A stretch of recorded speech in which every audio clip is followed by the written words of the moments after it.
ವಿವೇಕಾನಂದರ ಬಗ್ಗೆ ಒಂದು ಇಂಟ್ರೊಡಕ್ಷನ್ ಕೊಡೋದಕ್ಕೆ ಒಂದು ವಾರ ಬೇಕು. ದೊಡ್ಡ ದುರಂತ ದುರದೃಷ್ಟ ಏನು ಅಂದರೆ, ಈ ದೇಶ ಅವರ ಮಹತ್ತನ್ನು ತಿಳಿಯುವುದರಲ್ಲಿ ವಿಪರೀತವಾಗಿ ನಿಷ್ಫಲವಾಗಿದೆ, ಸೋತಿದೆ. ಅದು ಹಾಗೇನೆ 1000 ವರ್ಷಗಳಿಂದ ಗುಲಾಮರಾಗಿ ಬದುಕಿದರೆ ಸಾಕು ಅನ್ನುವ ರೀತಿಯಲ್ಲಿ ಬದುಕ್ತಾ ಇರತಕ್ಕಂಥ ದೇಶಕ್ಕೆ ಆ damaged morale, the devastation, the condemnation, the damnation it suffered through long periods cannot allow it to become worthy of knowing things that are of extremely useful for building up a brilliant future. That is almost a common feature wherever you go. Look at the African countries, you can clearly see they are not at all aware of what they should be like, where they should go, and what must be aimed at. ಸಾಮಾನ್ಯರಿಗೂ ಜಾಗೃತ ವ್ಯಕ್ತಿಗಳಿಗೂ ಅದೇ difference. ವಿವೇಕಾನಂದರು ಇವನು ಬಹಳ ಗಲಾಟೆ ಮಾಡ್ತಾ ಇದ್ದಾನಲ್ಲ, ಅವನು ಕರ್ಕೊಂಡು ಹೋಗ್ಬಿಟ್ರಿ.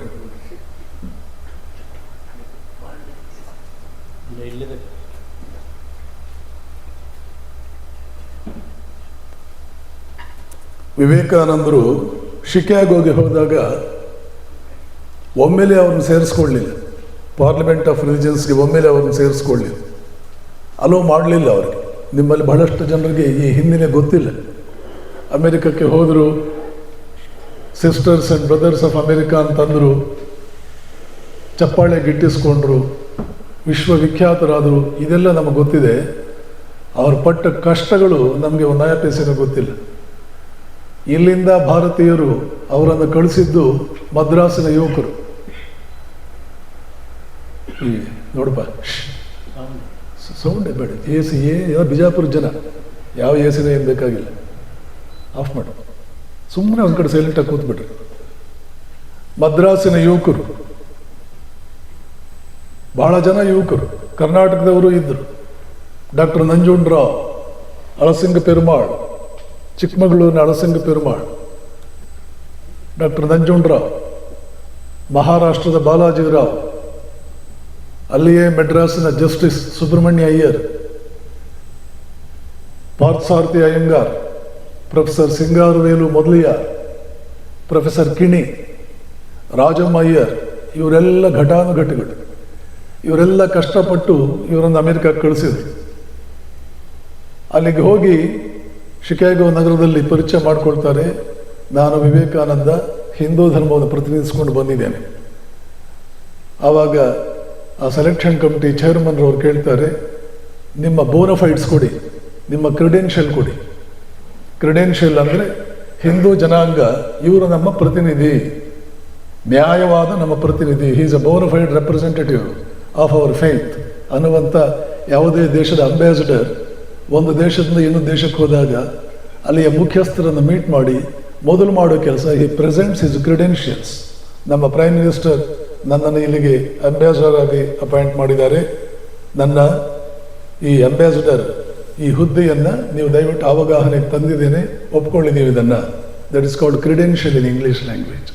Credential, bonafide, the bonafides for a person to prove his genuinity, ಕರೆಕ್ಟಾಗಿ legitimacy, to prove his legitimacy, that is called credential. ಹೋಗ್ಬಿಟ್ಟು ನಾನು ವಿವೇಕಾನಂದ ಅಂತ ನಿಮ್ಮ ಕ್ರೆಡೆನ್ಷಿಯಲ್ ಕೊಡಿ. ಕ್ರೆಡೆನ್ಷಿಯಲ್ ಇಲ್ಲ, ಏನೂ ಇಲ್ಲ. ಯಾಕೆ?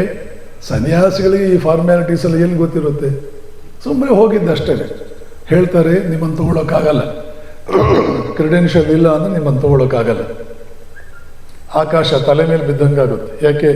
ಅವ್ರು ತಗೊಳ್ಳಿಲ್ಲ ಅಂದರೆ ಇವರೊಂದು ಹೋಟೆಲ್ನಲ್ಲಿ ಸ್ಟೇ ಮಾಡಬೇಕು, ಒಂದು ಹೋಟೆಲ್ನಲ್ಲಿ ಊಟ ಮಾಡ್ಕೋಬೇಕು. ಇಲ್ಲಿ ಯಾರು ಇವರಿಗೆ ಹಾಸ್ಪಿಟಾಲಿಟಿ ಕೊಡೋರು ಇರಲ್ಲ, ದುಡ್ಡೇ ಇಲ್ಲ. ಇಲ್ಲಿಂದ ಅಲ್ಲಿಗೆ ಹೋಗೋದಕ್ಕೆ ಕಷ್ಟಪಟ್ಟೆಲ್ಲ ದುಡ್ಡು ಕಲೆಕ್ಟ್ ಮಾಡಿ ಕಳಿಸಿದ್ದಾರೆ. ಅಲ್ಲಿ ಹೋದ್ಮೇಲೆ ಹೋಟೆಲ್ನಲ್ಲಿ ಉಳ್ಕೊಳ್ಳೋದಿಲ್ಲ. ದೇವರೇ ಏನಪ್ಪ ಈ ಥರ ಸ್ಥಿತಿ ಬಂತಲ್ಲ ಅಂದ್ಕೊಂಡು ಯೋಚನೆ ಮಾಡಿದರು. ವಾಂಕೂವರ್ ಅಂತ ಕೆನಡಾದಲ್ಲಿ ಒಂದು ಊರಿದೆ. ಇವರು ಜಪಾನಿನ ಯೋಕೋಹಾಮಾದಿಂದ, ಇಂಡಿಯಾದಿಂದ ಜಪಾನಿಗೆ ಹೋಗಿ, ಜಪಾನಿನ ಯೋಕೋಹಾಮಾದಿಂದ ಕೆನಡಾದ ವಾಂಕೂವರ್ಗೆ ಹೋಗಿ, ವಾಂಕೂವರ್ನಿಂದ ಶಿಕಾಗೋಗೆ ಟ್ರೈನ್ನಲ್ಲಿ ಬಂದಿದ್ದು. ಆ ಟ್ರೈನ್ನಲ್ಲಿ ಒಬ್ಬಳು ಲೇಡಿ ಪರಿಚಯಕ್ಕೆ ಬಂದಿದ್ದು, ಮಿಸ್ ಕ್ಯಾಥರಿನ್ ಸ್ಯಾನ್ಬಾರ್ನ್ ಅಂತ ಆಕೆ ಹೆಸರು. ಆಕೆ ಮುಂದೆ ಹೇಳ್ತಾಳೆ, once I set my ice on the man I could never draw it back. ನನ್ನ ದೃಷ್ಟಿಯನ್ನು ಅವರ ಮೇಲೆ ನೆಟ್ಟ ಮೇಲೆ ಮತ್ತೆ ಆ ದೃಷ್ಟಿ ಹಿಂದಕ್ಕೆ ತಗೊಳಕ್ಕಾಗ್ತಿರ್ಲಿಲ್ಲ. Because he was the grandest specimen of manhood I have ever come across in my life. ನನ್ನ ಜೀವನದಲ್ಲಿ ನಾನು ಕಂಡ ಪುರುಷ, ಮಹಾಪುರುಷ, ಪುರುಷ ಸಿಂಹದಂತೆ ಇದ್ರು ಅವರು. ಆಕೆ ಹೇಳಿರ್ತಾಳೆ, ನೀವು ಬಾಸ್ಟನ್ ನಗರಕ್ಕೆ ಏನಾದ್ರು ಬರೋದಾದರೆ ನಮ್ಮ ಮನೇಲಿ ಗೆಸ್ಟ್ ಆಗಿರ್ಬೋದು, ಎಷ್ಟು ದಿನ ಬೇಕಾದ್ರೆ ನೀವು ಉಳ್ಕೊಳ್ಬೋದು. ಸೊ ಇವಾಗ ಅವಳ ನೆನಪಿಗಾದ್ಲು, ವಿವೇಕಾನಂದ ನೆನಪಿಗೆ ಬಂದ್ಲು. ಇಲ್ಲಂತೂ ನಾನು ಹೋಟೆಲ್ನಲ್ಲಿ ಇರೋಕ್ಕಾಗಲ್ಲ, ಬಾಸ್ಟನ್ಗೆ ಹೋಗ್ಬಿಟ್ಟು ಅವಳ ಮನೇಲಿ ಉಳ್ಕೊಳ್ಳೋಣ ಅಂತ ಬಾಸ್ಟನ್ನಲ್ಲಿ ಅವ್ರ ಮನೆಯಲ್ಲಿ ಉಳ್ಕೊಂಡ್ಳು. ಪಕ್ಕದ ಮನೆಯಲ್ಲಿ ಹಾರ್ವರ್ಡ್ ಯೂನಿವರ್ಸಿಟಿನಲ್ಲಿ ಗ್ರೀಕ್ ಭಾಷೆ ಬೋಧನೆ ಮಾಡ್ತಾ ಇದ್ದಂಥ ಪ್ರೊಫೆಸರ್ ಜಾನ್ ಹೆನ್ರಿ ರೈಟ್ ಅನ್ನುವಂಥ ಒಬ್ಬ ವ್ಯಕ್ತಿ ಇದ್ದ, JH ರೈಟ್. ರೈಟ್ಗೆ ಹೇಳ್ತಾಳೆ, ಇಂಡಿಯಾದಿಂದ ನಮ್ಮ ಮನೆಗೊಬ್ಬರು ಬಂದಿದ್ದಾರೆ, ನನ್ನ ಜೀವಮಾನದಲ್ಲಿ ನಾನು ಅವರನ್ನು ನೋಡಿಲ್ಲ, ಇಂಥ ವ್ಯಕ್ತಿಯನ್ನು ನೋಡಿಲ್ಲ, ನೀವು ಬಹುಶಃ ನೋಡಿರ್ಲಿಕ್ಕಿಲ್ಲ, ಅವ್ರ ಜೊತೆ ಸ್ವಲ್ಪ ಮಾತಾಡ್ತೀರಾ? A queer personality from India has arrived. ಅವಳು ಉಪಯೋಗ ಮಾಡುವಂಥ ಭಾಷೆ, a queer personality from India has arrived. Queer ಅಂತ ಯಾಕೆ ಕರೀತಾಳೆ ಅಂದರೆ, ಮೆಡಿಟೇಷನ್ ಕೂತಿರ್ತಾರೆ ವಿವೇಕಾನಂದರು, ಅವಳ ಫ್ರೆಂಡ್ ಬರ್ತಾಳೆ, ಅಲ್ಲೇ ಎದುರುಗಡೆ ಕಾಣ್ತಾ ಇರುತ್ತೆ ವಿವೇಕಾನಂದರು ಮೆಡಿಟೇಷನ್ ಕೂತಿರೋದು. ಫ್ರೆಂಡ್ ಇವಳದು ಕೇಳ್ತಾಳೆ, ಎಷ್ಟು ಒಳ್ಳೆ ಗೊಂಬೆ ತಂದಿದ್ದೀಯಾ, ಎಲ್ಲಿ ತಂದಿದ್ದೇನು, ಎಷ್ಟು ಒಳ್ಳೆ ಗೊಂಬೆ, ನೋಡೋಕೆ ಎಷ್ಟು ಚೆನ್ನಾಗಿದೆ. ಅವರ ಮೆಡಿಟೇಷನ್ ಕೂತ್ರೆ ಒಂದು ಗೊಂಬೆ ಕೂತಂಗಿತ್ತು. 3 ದಿನ ಹೇಳ್ತಿರ್ಲಿಲ್ಲ ವಿವೇಕಾನಂದರು ಮೆಡಿಟೇಷನ್ ಕೂತ್ರೆ, ಅವ್ರನ್ನ ಬಹಳ ಕಷ್ಟಪಟ್ಟು ಎಬ್ಬಿಸ್ಬೇಕಾಗಿತ್ತು. ಒಂದು ಸಲ ಅಂತೂ ಮೆಡಿಟೇಷನ್ ಕೂತಿದ್ದಾರೆ, ಕಂಬಳಿ ಹೊತ್ಕೊಂಡು ಚೆನ್ನಾಗಿ ಚಳಿ ಬೆಚ್ಚ ಕೂತಿದ್ದಾನೆ, ಅದಕ್ಕೆ ಇವನಿಗೆ ಮೆಡಿಟೇಷನ್ ಆಗ್ತಾ ಇದೆ, ನನಗಾಗ್ತಾನೆ ಇಲ್ವಲ್ಲ ಅಂತ ಪಕ್ಕದಲ್ಲಿ ಕೂತಿದ್ದವನು ಯೋಚನೆ ಮಾಡಿ ಡೌಟ್ ಬಂದು ಕಣ್ಣುಜ್ಕೊಂಡು ನೋಡ್ತಾನೆ, ಅದು ಕಂಬಳಿ ಹೊತ್ಕೊಂಡಿದ್ದಲ್ಲ, ಅಷ್ಟು ಸೊಳ್ಳೆ ಮೈ ಮೇಲೆ ಕೂತಿತ್ತು. ನರೇಂದ್ರನಿಗೆ ಅಷ್ಟು ಸೊಳ್ಳೆ ಮೈ ಮೇಲೆ ಕೂತಿದ್ರೂ ಅಚಲಿತನಾಗಿ ಗೊಂಬೆಯಂತೆ ಕುಳಿತುಕೊಳ್ಳುವ ಆ ಸಾಮರ್ಥ್ಯ ಅವನಿಗೆ ಹುಟ್ಟುತ್ತಾನೆ ನರೇಂದ್ರನಿಗೆ ಬಂದಿತ್ತು. ಇದೆಲ್ಲ ಇಲ್ಲ ಅಂದರೆ ರಾಮಕೃಷ್ಣರು ಅವ್ರ ಕಡೆಗೆ ಅಷ್ಟೊಂದು ಆಕರ್ಷಿತರಾಗ್ತಾ ಇರಲಿಲ್ಲ. ಸರಿ, ಹೀಗೆ ಈ queer personality from India has come. Professor ಹೇಳ್ತಾರೆ, ನಿನ್ನ ಮನೆಗೆ ಯಾರ್ಯಾರೋ ಬರ್ತಾ ಇರ್ತಾರಮ್ಮ, ಅವ್ರ ಜೊತೆ ಎಲ್ಲ ನಾನು ಮಾತಾಡ್ತಾ ಕೂತ್ಕೊಳ್ಳೋಕ್ಕಾಗುತ್ತಾ? ಪಾಪ ಬಂದು ಕೇಳ್ತಾ ಇದೆಯಾ, ಒಂದು 5 ನಿಮಿಷ ಮಾತಾಡಿ ಕಳಿಸ್ತೀನಿ, ಕಳಿಸು. ಬಂದರು ವಿವೇಕಾನಂದರು, ಇಬ್ಬರು ಮಾತಾಡೋಕ್ಕೆ. ವಿವೇಕಾನಂದರು ತಂದೆ ವಯಸ್ಸು ಅವನಿಗೆ, ಮಾತಾಡೋಕೆ ಕುಳಿತರು. 5 ನಿಮಿಷ ಆಯಿತು, 5 ಗಂಟೆ ಆಯಿತು, 5 ದಿನ ಆಯಿತು, 15 ದಿನ ಆಯಿತು. ಇವ್ರು ಹೇಳಿದ್ದು ಮುಗಿತಾ ಇಲ್ಲ, ಅವರು ಕೇಳಿಸ್ಕೊಳ್ಳುವ ಕುತೂಹಲವು ತಣೀತಾ ಇಲ್ಲ. ಪ್ರೊಫೆಸರ್ನ ಹೆಂಡತಿ ತನ್ನ ತಾಯಿಗೆ ಲೆಟರ್ ಬರೀತಾಳೆ, ಇಂಡಿಯಾದಿಂದ ಒಬ್ಬ ಹುಡುಗ ಬಂದಿದ್ದಾನೆ, ಜಾನ್ನ ಮಗನ ವಯಸ್ಸು ಅವನಿಗೆ, ಅವನ ತಲೆಯಲ್ಲಿ ಅದು ಏನೇನು ವಿಚಾರಗಳಿದೆಯೋ, ಏನು ಕಥೆನೋ, ಬೆಳಗ್ಗೆಯಿಂದ ಸಾಯಂಕಾಲದವರೆಗೆ ಹೇಳ್ತಾ ಇರ್ತಾನೆ. ಜಾನ್ ಕೂಡ ದೊಡ್ಡಮ್ಮನೋ ಅಜ್ಜಿನೋ ಕತೆ ಹೇಳಿದ್ರೆ ಮಕ್ಕಳು ಕಣ್ಣು ತೆರ್ಕೊಂಡು ಬಾಯಿ ಬಿಟ್ಕೊಂಡು ಕೇಳ್ತಾರಲ್ಲ, ಆ ರೀತಿ ಕೇಳ್ತಾ ಇರ್ತಾನೆ. ವಿಚಿತ್ರವಾಗಿ 15 ದಿನಗಳಿಂದ ಮನೇಲಿ ಒಂಥರ ಬಹಳ ಪ್ಲೆಸೆಂಟ್, ಬಹಳ pleasant, a very rare but pleasant opportunity prevails in the house for the past 1 fortnight ಅಂತ ಲೆಟರ್ನಲ್ಲಿ ಅವ್ರ ತಾಯಿಗೆ ಬರೆದ ಲೆಟರ್ನಲ್ಲಿ ಬರೀತಾಳೆ. ಹೀಗೆ 15 ದಿನ ಕೇಳಿದ ಪ್ರೊಫೆಸರ್. ಆಮೇಲೆ ಹೇಳ್ತಾನೆ, 2-3 ವಾಕ್ಯಗಳನ್ನು ಹೇಳ್ತಾನೆ ವಿವೇಕಾನಂದನ ಕುರಿತು. ಕೊಲಂಬಸ್ ನಮ್ಮ ದೇಶವನ್ನು ಕಂಡು ಹಿಡಿದ ಮೇಲೆ ನಿಮ್ಮಂಥವ್ರು ಯಾರೂ ಬಂದಿರಲಿಲ್ಲ. ಆ ವೇಳೆಗೆ ಕೊಲಂಬಸ್ ಕಂಡು ಹಿಡಿದು 400 ವರ್ಷ ಆಗಿತ್ತು. ಕೊಲಂಬಸ್ ನಮ್ಮ ದೇಶವನ್ನು ಕಂಡು ಹಿಡಿದ ಮೇಲೆ ನಿಮ್ಮಂಥವ್ರು ಯಾರೂ ಬಂದಿರಲಿಲ್ಲ. ಏನು ಅದ್ಭುತವಾದ ಒರಿಜಿನಾಲಿಟಿ ಇದೆ ಸ್ವಾಮೀಜಿ ನಿಮ್ಮ ಐಡಿಯಾಸಲ್ಲಿ. ಒರಿಜಿನಾಲಿಟಿ ಅಂದರೆ ಯಾರು ಇಲ್ಲಿವರೆಗೆ ಹೇಳಲಿಲ್ಲ, ಈ ರೀತಿ ವಿಚಾರಗಳನ್ನು ನಮ್ಗೆ ಹೇಳೇ ಇಲ್ಲ. ಒರಿಜಿನಲ್, ಮೋಸ್ಟ್ ಒರಿಜಿನಲ್ ಐಡಿಯಾಸ್, ಎಲ್ಲ ಒರಿಜಿನಲ್ ಐಡಿಯಾಸ್. ಇಡೀ ಅಮೆರಿಕವೇ ನಿಮ್ಮನ್ನು ತಿಳ್ಕೊಳ್ಬೇಕು, ನಿಮ್ಮ ವಿಚಾರಗಳನ್ನು ತಿಳ್ಕೋಬೇಕು. ಅದಕ್ಕೆ ಇರ್ತಕ್ಕಂಥ ಸುಲಭವಾದ ಉಪಾಯ ಅಂತಂದರೆ, ಇನ್ನು ಕೆಲವೇ ತಿಂಗಳಲ್ಲಿ ಪಾರ್ಲಿಮೆಂಟ್ ಆಫ್ ರಿಲಿಜನ್ಸ್ ಅನ್ನೋದಾಗ್ತಾ ಇದೆ, ಅದರಲ್ಲಿ ನೀವು ಪಾರ್ಟಿಸಿಪೇಟ್ ಮಾಡಬೇಕು. ವಿವೇಕಾನಂದರು ಹೇಳ್ತಾರೆ, ನಾನು ಬಂದಿದ್ದ ಆ ಉದ್ದೇಶಕ್ಕೋಸ್ಕರವೇ, ಆದರೆ ನನಗಿಲ್ಲಿ ಅವಕಾಶ ಇಲ್ಲ. ಯಾಕೆ ನಿಮಗೆ ಯಾಕೆ ಅವಕಾಶ ಇಲ್ಲ? I have not brought any credential, therefore I am denied the chance.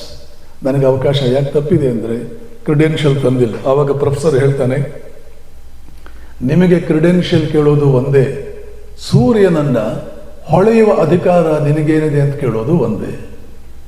ನಿಮಗೆ ಕ್ರೆಡೆನ್ಷಿಯಲ್ ಕೇಳೋದು ಒಂದೇ, ಸೂರ್ಯನನ್ನು ನೀವು ಯಾಕೋ ಬೆಳಗ್ತಾ ಇದೆಯಾ ಅಂತ ಕೇಳೋದು ಒಂದೇ. ತಲೆ ಕೆಟ್ಟವನು ಕೇಳ್ತಾನೆ ಸೂರ್ಯನೇ ನೀನು ಯಾಕೆ ಬೆಳಗ್ತೀಯೋ ಅಂತ ತಲೆ ಕೆಟ್ಟವನು ಕೇಳ್ತಾನೆ. ಹಾಗೆ ಪರವಾಗಿಲ್ಲ, ಆ ಚೇರ್ಮನ್ ಆಫ್ ರಿಸೆಪ್ಷನ್ ಕಮಿಟಿ ನನ್ನ ಫ್ರೆಂಡೇ ಇದ್ದಾನೆ, ನಾನೇ ನಿಮಗೊಂದು ಪರಿಚಯ ಪತ್ರ ಕೊಡ್ತೇನೆ, ಕ್ರೆಡೆನ್ಷಿಯಲ್ ಕೊಡ್ತೇನೆ ಅಂತ ಹೇಳಿಬಿಟ್ಟು ಒಂದು letter of letter of introduction ಅಂತಾನೆ ಕ್ರೆಡೆನ್ಷಿಯಲ್ ಕೊಡ್ತಾರೆ. ಅದರಲ್ಲಿ ಒಂದು ವಾಕ್ಯ ನಿಮ್ಮ ಮುಂದೆ ನಾನು ಹೇಳೋಕ್ಕೆ ಇಷ್ಟಪಡ್ತೀನಿ. ಏನು ಬರೆದಿರ್ತಾರೆ ಅವರು ಅಂದರೆ, here is A monk from India who is more learned than all our American learned professors put together. Here is A monk from India who is more learned than all our American learned professors put together. ಅಮೇರಿಕದ ಎಲ್ಲ university ಪ್ರೊಫೆಸರ್ಗಳು ಒಟ್ಟಿಗೆ ಒಂದು ಕಡೆ ಗುಡ್ಡೆ ಹಾಕಿದರೆ ಅದರಲ್ಲಿ ಸೈಂಟಿಸ್ಟ್ಗಳಿದ್ದಾರೆ, Nobel ಲಾರೇಟುಗಳಿದ್ದಾರೆ, ಘಟಾನುಘಟಿಗಳಿದ್ದಾರೆ. ಆವತ್ತಿಗೂ America ಇವತ್ತಿನ ಹಾಗೇನೆ ಪ್ರಪಂಚದ ಮುಂಚೂಣಿಯಲ್ಲಿರ್ತಕ್ಕಂಥ ರಾಷ್ಟ್ರ. ಎಲ್ಲ ಯೂನಿವರ್ಸಿಟಿ ಪ್ರೊಫೆಸರ್ಗಳನ್ನು ತಕ್ಕಡಿನಲ್ಲಿ ಒಂದು ಕಡೆ ಹಾಕಿರಿ, ಇವರೊಬ್ಬರನ್ನೇ ಒಂದು ಕಡೆ ಇಡ್ರಿ, ಇವರೇ ಹೆಚ್ಚು ತೂಗ್ತಾರೆ. ಅಂಥ ವ್ಯಕ್ತಿ ಇಂಡಿಯಾದಿಂದ ಬಂದಿದ್ದಾರೆ. ಮುಂದೆ ವಿವೇಕಾನಂದರಿಗೆ ಪಾರ್ಲಿಮೆಂಟ್ನಲ್ಲಿ ಅವಕಾಶ ಸಿಗುತ್ತೆ. Rest is history. ನಿಮಗೆಲ್ಲ ಗೊತ್ತಿದೆ. 3.5 ವರ್ಷ ಪಾಶ್ಚಿಮಾತ್ಯ ರಾಷ್ಟ್ರಗಳಲ್ಲಿ ಇದ್ದರು. ಅಮೇರಿಕನ್ ಪತ್ರಿಕೆಗಳು, ಅಮೇರಿಕನ್ ಜನ, ಪಬ್ಲಿಕ್ಕು ಏನು ಬರೀತಾ ಇತ್ತು ಅಂದರೆ, ಕಳೆದ 200 ವರ್ಷಗಳಿಂದ ನಾವು ಯಾವ ಸತ್ಯಗಳನ್ನು ಹುಡುಕ್ತಾ ಇದ್ವೋ, ಹಗಲು ರಾತ್ರಿ ಕಳೆದ 200 ವರ್ಷಗಳಿಂದ ಯಾವ ಸತ್ಯಗಳನ್ನು ಹುಡುಕ್ತಾ ಇದ್ವೋ ಅದು ಇದೇ ಸತ್ಯ. This is the truth we were seeking all these days.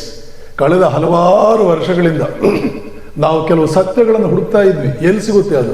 ಬೈಬಲ್ನಲ್ಲಿಲ್ಲ, ಅದು ಬೈಬಲ್ನಲ್ಲಿ ಸಿಗಲಿಲ್ಲ.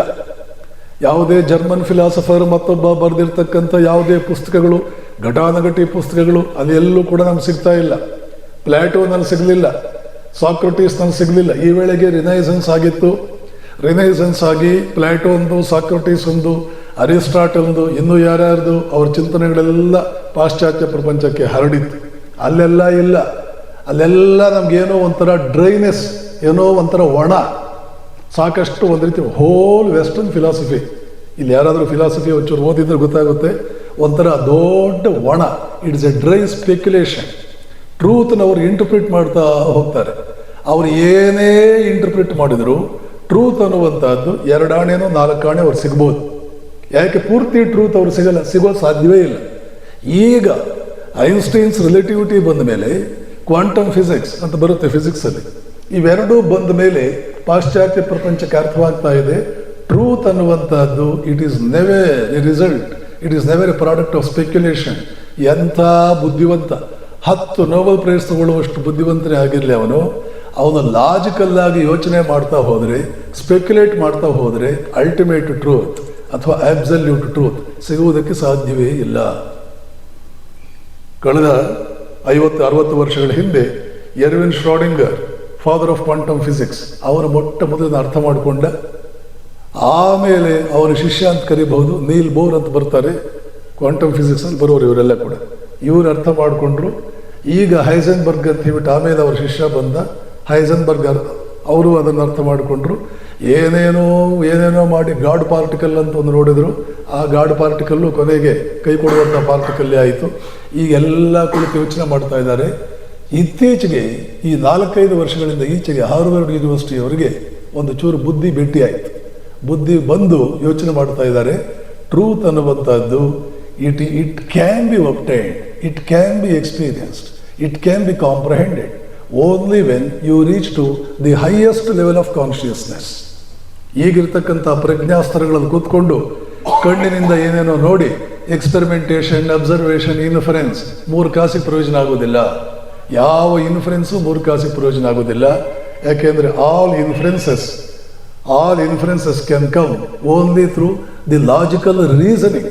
Truth is beyond logic, truth is beyond reasoning, because it is not bound by the law that is called as law of causation.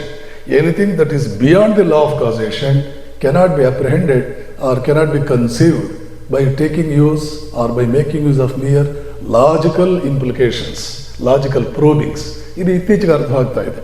Harvard university, ನಮ್ಮ ಸದ್ಗುರು ಜಗ್ಗಿ ವಾಸುದೇವ್ ಮತ್ತು ದಲಾಯ್ llama ಇವರೆಲ್ಲ ಸೇರಿ 2 ವರ್ಷದ ಹಿಂದೆ Harvard ಯೂನಿವರ್ಸಿಟಿನಲ್ಲಿ department of consciousness ಅಂತ ಮಾಡಿದ್ದಾರೆ. ಅದನ್ನು ನೆನ್ಪಿಟ್ಕೊಳ್ಳಿ. ಇದನ್ನು ವೇದಗಳು, ಉಪನಿಷತ್ತುಗಳು ಬುದ್ಧ ಪೂರ್ವ 1000 ವರ್ಷಗಳ ಹಿಂದೆ ಕಂಡು ಹಿಡಿದು ಜಗತ್ತೆಲ್ಲ ಒಂದು ವಸ್ತುವಿನಿಂದ ವ್ಯಾಪಿಸಲ್ಪಟ್ಟಿದೆ. ಅದರ ಹೆಸರು ಬ್ರಹ್ಮ.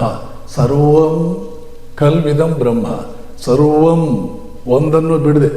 ಭೂಲೋಕ ಅಲ್ಲ, ಸೋಲಾರ್ ಸಿಸ್ಟಮ್ ಅಲ್ಲ, ಗ್ಯಾಲಕ್ಸೀಸ್ ಅಲ್ಲ, ಆಮೇಲೆ ಇನ್ನು ಏನೇನೋ ಬರ್ತದೆ, ಏನೇನೋ ಬರುತ್ತೆ, ಸೂಪರ್ನೋವಾ ಬರ್ತದೆ, ಕಾನ್ಸ್ಟಲೇಷನ್ಸ್ ಎಂತೆಂಥದ್ದೋ ಬರ್ತದೆ, ಹೋಲ್ ಕ್ರಿಯೇಟೆಡ್ ವರ್ಲ್ಡ್, ಇಡೀ ಸೃಷ್ಟಿ, ಇವೆಲ್ಲವನ್ನೂ ಕೂಡ ಒಂದು ವಸ್ತು ಆವರಿಸಲ್ಪಟ್ಟಿದೆ, ಒಂದು ವಸ್ತುವಿನಿಂದ ಆವರಿಸಲ್ಪಟ್ಟಿದೆ. ಅದು ಬ್ರಹ್ಮ ಅಂತ ಕರೀತಾರೆ. ನೀವು ಬೇರೆ ಹೆಸರು ಕರಿಕೋಬೋದು. ಬೇರೆ ರೀತಿಯಲ್ಲಿ ಕೆಲವು ವೆಸ್ಟರ್ನ್ ಫಿಲಾಸಫರ್ಸ್ ಆಬ್ಸಲ್ಯೂಟ್ ಅಂತ ಕರೀತಾರೆ. The ultimate, the absolute. ಹೆಸರು ಮೇಲೆ ಏನೂ ನಿಂತಿಲ್ಲ, ಯಾವ ಹೆಸರು ಬೇಕಾದ್ರೂ ಕರ್ಕೊಳ್ಳಿ. ಅದನ್ನು ಭಾರತೀಯ ಸಂಸ್ಕೃತದಲ್ಲಿ ಅದನ್ನು ಬ್ರಹ್ಮ ಅಂತಂದ್ರೆ ಇನ್ನೇನಿಲ್ಲ, the huge, so huge that you cannot measure its dimension. ಅಷ್ಟೇ. ಬ್ರಹ್ಮ ಅಂತಂದ್ರೆ so huge, you can't measure its dimensions. ಅದರ ಆಚೆಗೆ ಇನ್ನೇನು ಅರ್ಥ ಇಲ್ಲ. ಕರೆಕ್ಟಾಗಿ ತಿಳ್ಕೊಳ್ಬೇಕು. ಲಕ್ಷಕ್ಕೆ ಒಬ್ಬರು ಇಬ್ಬರು ಕರೆಕ್ಟಾಗಿ ತಿಳ್ಕೊಳ್ತಾರೆ. ಬೇರೆಯವರೆಲ್ಲ ಒಬ್ಬ ಕುರುಡ ಏನೋ ಒಂದು ಗೊತ್ತಿಲ್ಲ ಇರೋದು ಹೇಳ್ತಾನೆ, ಸಾವಿರಾರು ಕುರುಡರು ಕೇಳ್ತಾರೆ, ಆ ಸಾವಿರಾರು ಕುರುಡರು ಅದನ್ನೇ ನಂಬ್ತಾರೆ, ಅವರಿಂದ ಇನ್ನೊಂದು 10,000 ಕುರುಡರು ಮತ್ತೆ ಅದನ್ನೇ ಕೇಳ್ತಿರ್ತಾರೆ. ಹೀಗೆ ಹೋಗ್ತಾ ಇರುತ್ತೆ. ಅದೆಲ್ಲ ಆ ಅಜ್ಞಾನದಿಂದ ಭಾರತೀಯರು ಆಚೆಗೆ ಬರಬೇಕು. ಒಬ್ಬನು ಒರಿಜಿನಲ್ಸ್. ಸುವರ್ಣ ನ್ಯೂಸಲ್ಲಿ ಒಂದು ಇಂಟರ್ವ್ಯೂ ಬಂತು. ಅಲ್ಲಿ ಯಾರ್ಯಾರೋ ಏನೇನೋ ತಿಳ್ಕೊಂಡಿದ್ದು. ಸನಾತನ ಧರ್ಮ ಅಂದರೆ ಏನು, ಆ ಪೆದ್ದ ಅವನು ತಿಳ್ಕೊಳ್ತಾನೆ, ಈ ದಡ್ಡ ಅವನು ತಿಳ್ಕೊಳ್ತಾನೆ.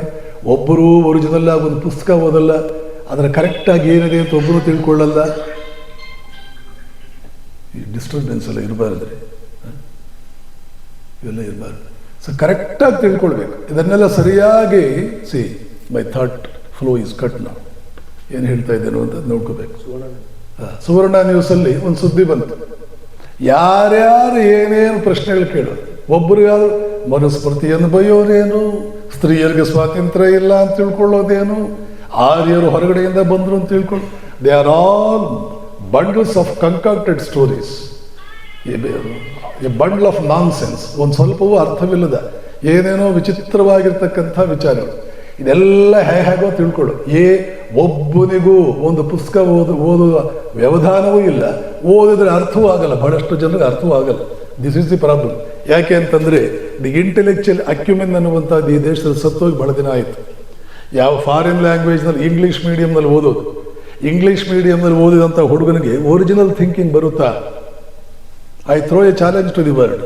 No man in this world can have that faculty of original thinking develop it to the extent that it is supposed to be once you start thinking in a language that is not your mother tongue. Einstein theory of ರಿಲೇಟಿವಿಟಿನಲ್ಲಿ Nobel prize ಬಂದ ಮೇಲೆ ಒಂದು 20 ಯೂನಿವರ್ಸಿಟಿಗಳಲ್ಲಿ ಅವ್ರಿಗೆ invite ಮಾಡಿದ್ರು. ಬಂದು theory of relativity ಅದ್ರ ಬಗ್ಗೆ explain ಮಾಡಿ.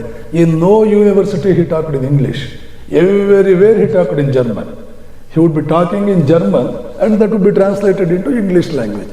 Why at all? Where is the need?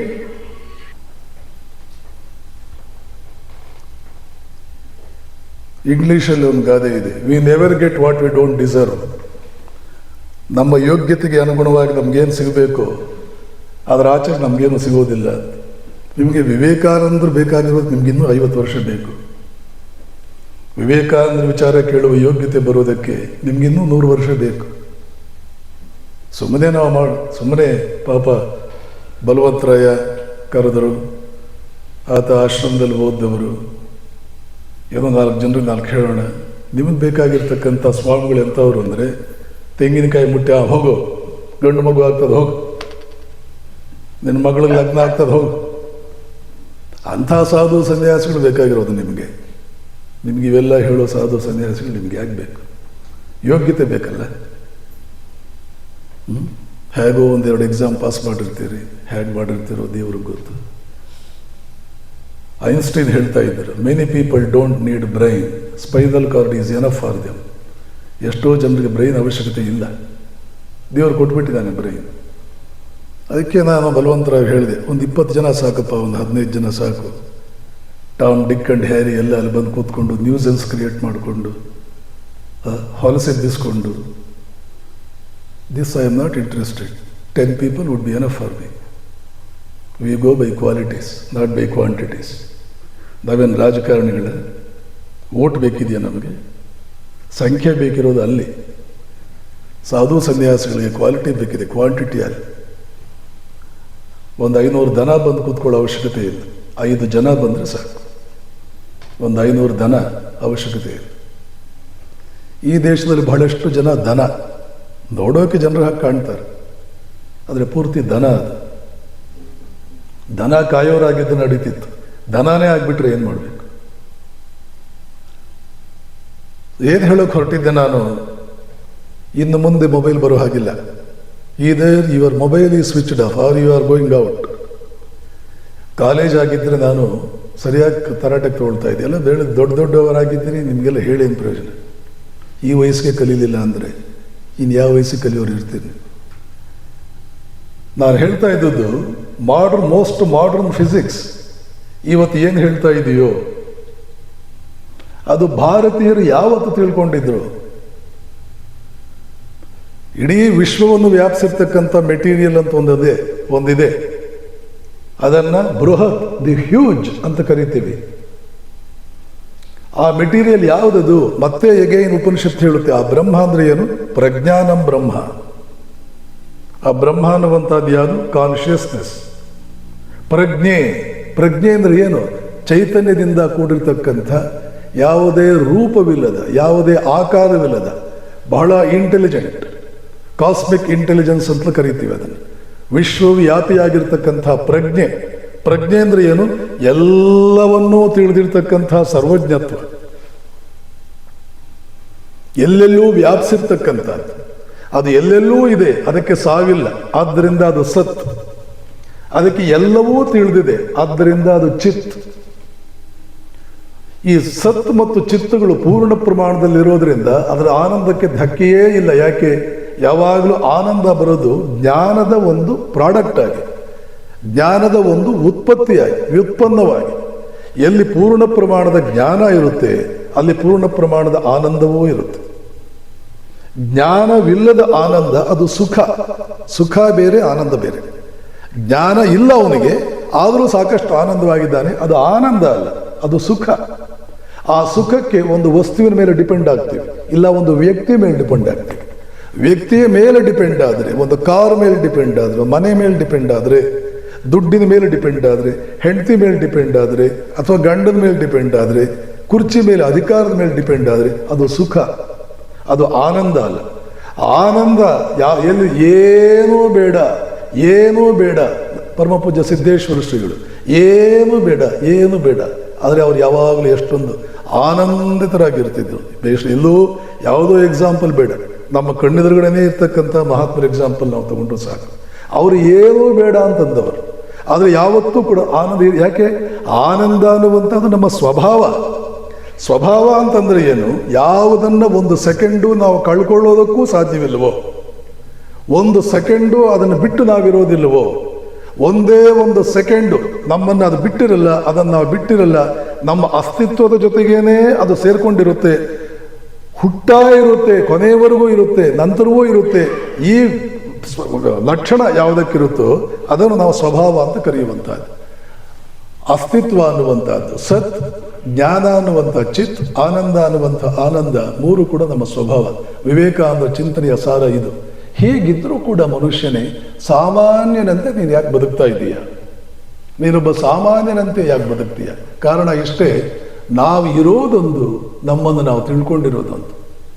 ಇವತ್ತು ಬಯಾಲಜಿ ಮುಂದೆ, ಸೈಕಾಲಜಿ ಮುಂದೆ ಇರತಕ್ಕಂಥ ದೊಡ್ಡ ಸವಾಲು, ವಿಶೇಷವಾಗಿ ಇಂಗ್ಲೆಂಡಿನಲ್ಲಿ ಕಳೆದ 100 ವರ್ಷಗಳಿಂದ ವಿಜ್ಞಾನಿಗಳಿಗೆ ದೊಡ್ಡ ಸವಾಲಾಗಿ ನಿಂತಿರ್ತಕ್ಕಂಥದ್ದು ಇದು. ನಾವು ಇರುವುದೊಂದು, ನಾವು ತಿಳ್ಕೊಳ್ಳೋದೊಂದು. ಇದನ್ನು ಯಾವತ್ತೋ ಏನೇನು ಈಗ ನಾನು ಹೇಳ್ತೀನಿ, ಇದನ್ನೆಲ್ಲ ಭಾರತೀಯರು ಬುದ್ಧ ಪೂರ್ವ ಕೆಲವು ಸಹಸ್ರ ವರ್ಷಗಳ ಹಿಂದೆ ಕಂಡು ಹಿಡಿದಿರ್ತಕ್ಕಂಥದ್ದೇ.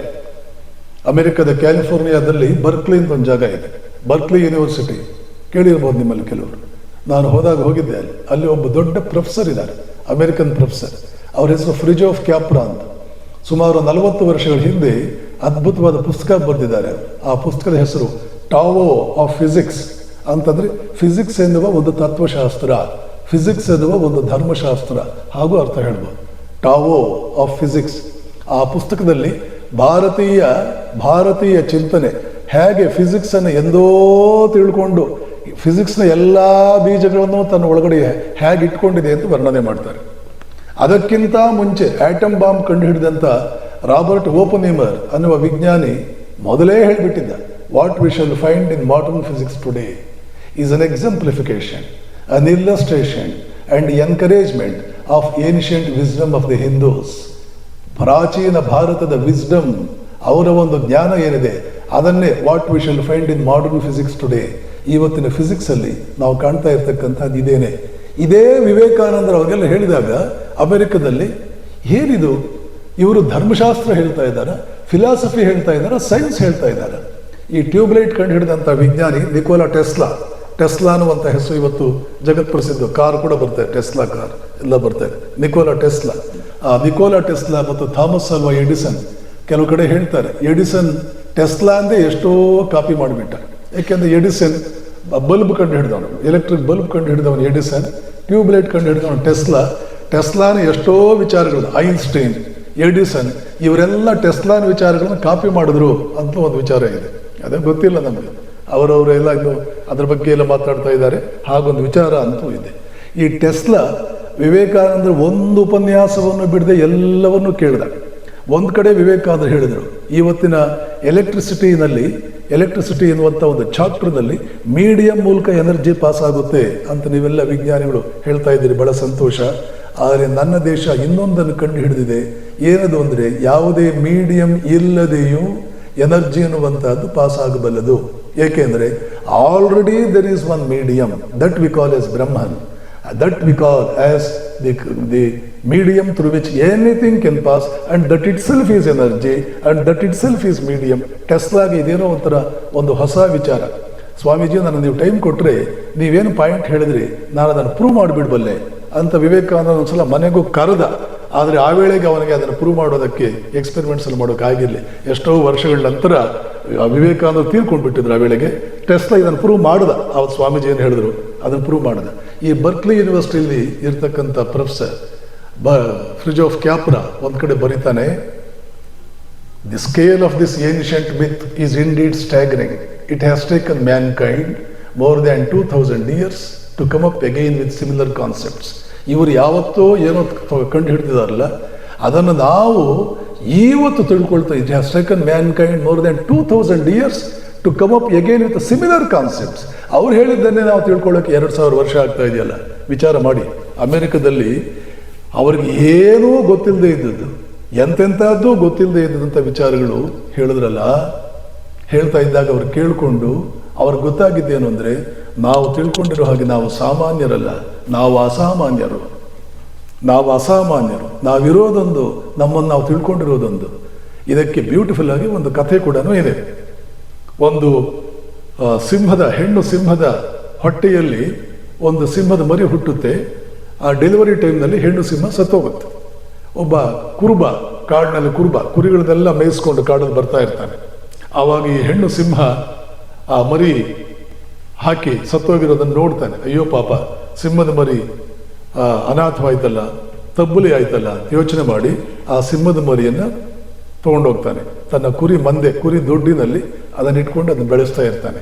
ಈ ಸಿಂಹದ ಮರಿ ಕುರಿ ದೊಡ್ಡಿನಲ್ಲಿ ಬೆಳೀತಾ ಇರುತ್ತೆ.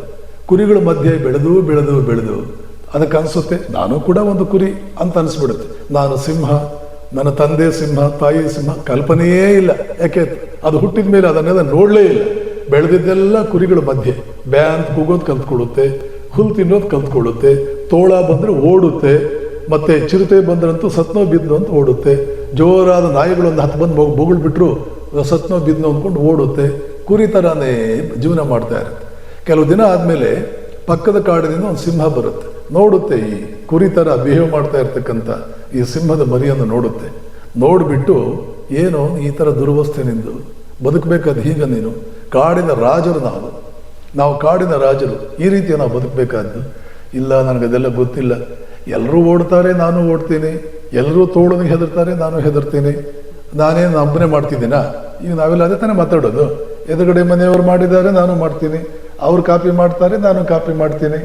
ಅವ್ರು ಏನೇನೋ ಮಾಡ್ತಾರೆ, ಜಾಗಕ್ಕೆ ಇಟ್ಸ್ಕೊಳ್ತಾರೆ, ನಾನು ಏನೇನೋ ಜಗತ್ತು ಮಾಡದಿರೋದು ನಾನೇನು ಮಾಡಿದ್ದೀನಿ, ನಾನೇನೋ ಮಾಡಿದ್ದೀನಾ? ನಾವೆಲ್ಲ ಹೀಗೆ ತಾನೇ ಮಾತಾಡೋದು. ಇದು ಕುರಿ ಸಂಸ್ಕೃತಿ ಇದು.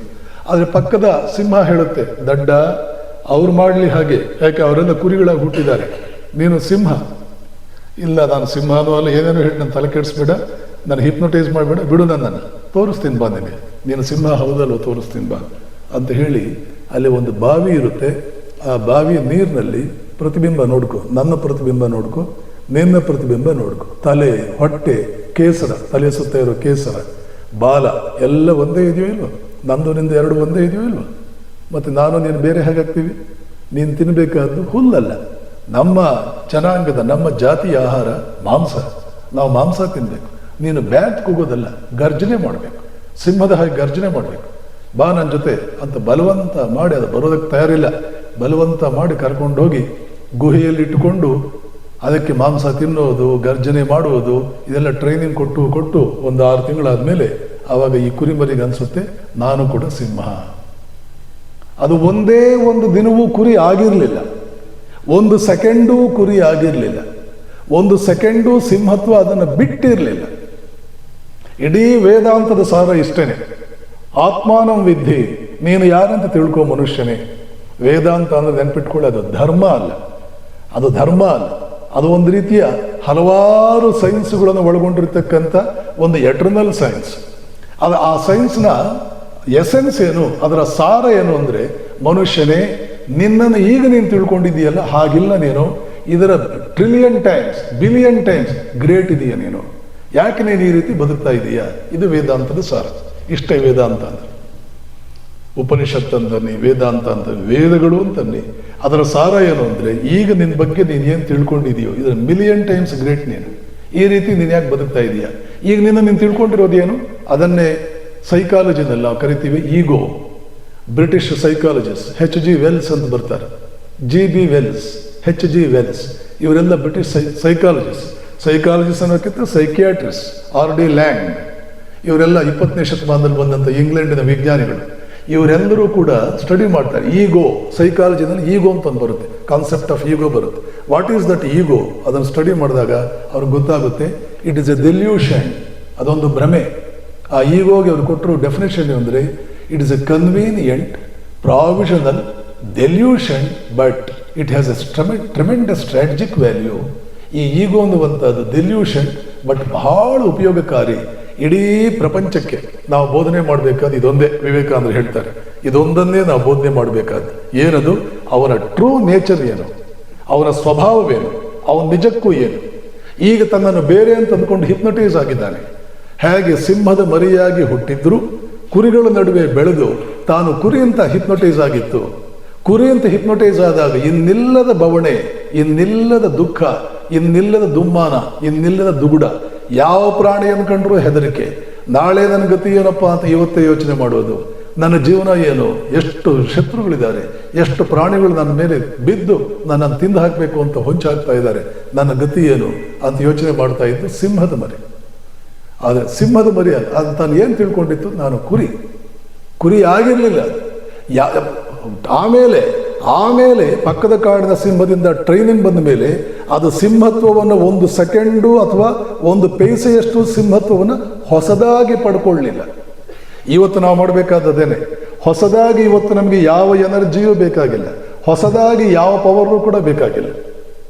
ಒಂದೇ ಒಂದು ದಿನ ನಾವು ಯಾವುದೇ ರೀತಿ ಎಜುಕೇಷನ್ನು ಪಡ್ಕೊಳ್ಬೇಕಾಗಿಲ್ಲ. ಬೇರೆ ಎಜುಕೇಷನ್ ಬೇಕಾಗಿರೋ ಎಜುಕೇಷನ್ ಏನು? What is truth about my self, ನಿಜಕ್ಕೂ ನಾನು ಏನಾಗಿದ್ದೇನೆ. ಯಾವ ಮೆಡಿಟೇಷನ್ ಆಗಲಿ, ಯಾವ ಧರ್ಮಗ್ರಂಥ ಆಗಲಿ, ಯಾವ ಜಪ ಆಗಲಿ, ಯಾವುದೇ ಪ್ರಾರ್ಥನೆ ಆಗಲಿ, ತೀರ್ಥಯಾತ್ರೆ ಹೋಗೋದಾಗಲಿ, ಪ್ರವಚನ ಕೇಳೋದಾಗಲಿ, ಇದೆಲ್ಲದರ ಎಂಡ್ ಪ್ರಾಡಕ್ಟ್ ಏನಾಗಿರಬೇಕು ಅಂದರೆ, ನಾನು ನಿಜಕ್ಕೂ ಏನಾಗಿದ್ದೇನೆ, ನಾನು ಯಾರು, ನಿಜಕ್ಕೂ ನಾನು ಏನಾಗಿದ್ದೇನೆ, ನಾನಿವತ್ತು ಬದುಕ್ತಾ ಇರೋದು ಸರಿನಾ? ಈ ಪ್ರತಿ ಹೋಲ್ ವರ್ಲ್ಡ್ ಅಲ್ಲ, ಇಡೀ ಕ್ರಿಯೇಷನ್ನೇ ಒಂದು ದೊಡ್ಡ ದುಸ್ಥಿತಿಗೆ ಒಳಗಾಗಿದೆ. ಆ ದುಸ್ಥಿತಿಯನ್ನೇ ನಾವು ಕರಿತೀವಿ ಹಿಪ್ನಟೈಸೇಷನ್. ವೇದಾಂತದ ಅಥವಾ ಯಾವುದೇ ಧರ್ಮದ, ಯಾವುದೇ ಎಜುಕೇಷನ್ನ ಒಂದು ಉದ್ದೇಶ ಏನಂದ್ರೆ, ಈ ಹಿಪ್ನಟೈಸೇಷನ್ನಿಂದ ಪ್ರತಿಯೊಬ್ಬರನ್ನು ಆಚೆಗೆ ತನ್ನಿ ಅವರ ಟ್ರೂ ನೇಚರ್ ಏನಿದೆ ಅದನ್ನು ಅವರು ಪರಿಚಯ ಮಾಡಿಕೊಡಿ. ಇಷ್ಟೇ ಮಾಡಬೇಕಾಗಿರೋದು. ವಿವೇಕಾನಂದರು ಹೇಳ್ತಾರೆ, teach your self, teach every one his true nature. Come out of this hypnotism of weakness, power will come, purity will come, glory will come, goodness will come, everything that is excellent will come once the sleeping soul is roused to self-conscious activity. ಆ ಸಿಂಹ, ನನ್ನ ಕುರಿ ಅಂತ ಭಾವಿಸ್ಕೊಂಡಿದ್ದಂಥ ಸಿಂಹಕ್ಕೆ power came, purity came, glory, goodness, everything that was excellent did come. All those things came. It did not learn anything. It did not gain anything. It did not earn anything. ಯಾವುದನ್ನು ಅದು earn ಮಾಡಿಕೊಳ್ಳಿಲ್ಲ, ಯಾವುದನ್ನು ಹೊಸದಾಗಿ ಪಡ್ಕೊಳ್ಳಿಲ್ಲ. ಆದರೂ ಅದೆಲ್ಲ ಬಂತು. ಯಾಕೆ ಬಂತು? ನಾನು ಏನು ಅನ್ನೋದ್ರ ಬಗ್ಗೆ ಅದಕ್ಕೆ ಅಜ್ಞಾನವಿತ್ತು. ಜ್ಞಾನ ಬಂದ ಮೇಲೆ ಅವೆಲ್ಲ ಮೊದಲೇ ಇದ್ದಿದ್ದು ಕಾಣಿಸ್ತು. ಮೊದಲೇ ಇತ್ತು, ಕಾಣ್ತಿರ್ಲಿಲ್ಲ. ಈ ಜ್ಞಾನ ಬಂದ ಮೇಲೆ ಮೊದಲು ಇದ್ದಿದ್ದು ಕಾಣಿಸ್ತು. ಮೊದಲು ಕತ್ಲಿತ್ತು, ಇವಾಗ ಬೆಳಕು ಬಂತು. ಗುರುವಿನ ಕೆಲಸ ಅದೇನೆ. ಗು ಅಂತಂದ್ರೆ ಅಂಧಕಾರ, ರು ಅಂತಂದ್ರೆ ನಿವಾರಣೆ ಮಾಡುವನು. ಕತ್ತಲನ್ನು ಹೋಗಿಸಿ, ನಮ್ಮ ಬಗ್ಗೆ ನಮಗಿರ್ತಕ್ಕಂಥ ಅಜ್ಞಾನವನ್ನು ಹೋಗಿಸಿ ನಿಜಕ್ಕೂ ಕೂಡ ನಾವು ಏನಾಗಿದ್ದೀವಿ ಅಂತ ತಿಳಿಸ್ಕೊಟ್ಬಿಟ್ರೆ ಅದಕ್ಕಿಂತಲೂ ದೊಡ್ಡದು ಒಬ್ಬ ಮನುಷ್ಯನಿಗೆ ನಾವು ಮಾಡಬೇಕಾದ್ದು ಏನೂ ಇಲ್ಲ. So universal, so scientific, so accessible, so easy, so relevant and so essential. ಪ್ರತಿಯೊಬ್ಬರು ತಿಳ್ಕೊಳ್ಳೇಬೇಕು. ಯಾಕೆ? ಯಾರ್ಯಾರಿಗೆ ನಾನು ಪವರ್ಫುಲ್ ಮ್ಯಾನ್ ಆಗಬೇಕು ಅಂತ ಆಸೆ ಇದೆಯೋ ಅವರಿದನ್ನೆಲ್ಲ ನೆನ್ಪಿಟ್ಕೊಳ್ಳಿ. ತಕ್ಷಶಿಲಾ ಯೂನಿವರ್ಸಿಟಿಯಿಂದ ನಳಂದ ಯೂನಿವರ್ಸಿಟಿವರೆಗೆ ತಕ್ಷಶಿಲಾ ಹುಟ್ಕೊಂಡಿದ್ದು ಆಲ್ಮೋಸ್ಟ್ 20th century BC. ಏಕೆಂದರೆ ಪಾಣಿನಿ ಅಲ್ಲಿ ದೊಡ್ಡ ಪ್ರೊಫೆಸರ್, ಗ್ರಮೇರಿಯನ್ ಪಾಣಿನಿ ಅಲ್ಲಿದ್ದು 14th century BC ನಲ್ಲಿ. ನಳಂದ ಯೂನಿವರ್ಸಿಟಿ ಅದನ್ನು ಒಡೆದಾಕಿ ಅದು ಹಾಳಾಗಿದ್ದು almost 7th century 8th century AD. 2000 years ಗ್ಯಾಪ್ನಲ್ಲಿ ಇಂಡಿಯಾದ ಪ್ರತಿ ಯೂನಿವರ್ಸಿಟಿನಲ್ಲೂ ಬಹಳ ಪ್ರಾಧಾನ್ಯ ಕೊಟ್ಟು ಬಹಳ ಎಂಫಸೈಸ್ ಮಾಡಿ ಬೋಧನೆ ಮಾಡ್ತಾ ಇದ್ದದ್ದು ಮನುಷ್ಯನಿಗೆ ನೀನು ಯಾರಂತ ತಿಳ್ಕೊ, ಪ್ರೂವ್ ಮಾಡಿ. ನೀನು ಶರೀರವಲ್ಲ, ನೀನು ಮನಸ್ಸಲ್ಲ, ನೀನು ಬುದ್ಧಿ ಅಲ್ಲ, ನೀನು ಇದೆಲ್ಲ ಯಾವುದೂ ಅಲ್ಲ. ನೀನು ಏನೇನು ತಿಳ್ಕೊಂಡಿದೆಯೋ ಅದು ಯಾವುದೂ ಅಲ್ಲ, ಇದು ನೀನು. ಇದೇ ಒಂದು ದೊಡ್ಡ ಮೇಜರ್ ಸಬ್ಜೆಕ್ಟ್ ಆಗ್ತಿತ್ತು.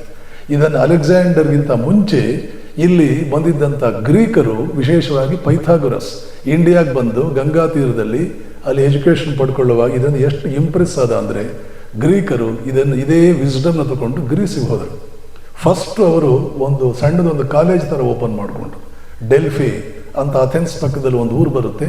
ಆ ಡೆಲ್ಫಿ ಪಕ್ಕದಲ್ಲಿ ಅಕಾಡೆಮಿ ಅನ್ನುವಂಥ ಒಂದು ಕಾಲೇಜ್ ಶುರು ಮಾಡಿಕೊಂಡ್ರು. ಹಾಗೆ ಕರ್ನಾಟಕ ಯೂನಿವರ್ಸಿಟಿಗೆ ಅರಿವೇ ಗುರು ಅಂತ, ಬೆಂಗಳೂರಿನ ನ್ಯಾಷನಲ್ ಕಾಲೇಜ್ಗೆ ಶ್ರದ್ಧಾ ಹಿ ಪರಮಾಗತಿ ಅಂತ, ಹೀಗೆ ಒಂದೊಂದು ಯೂನಿವರ್ಸಿಟಿಗೆ ಒಂದು ಧ್ಯೇಯವಾಕ್ಯ ಇರುತ್ತೆ.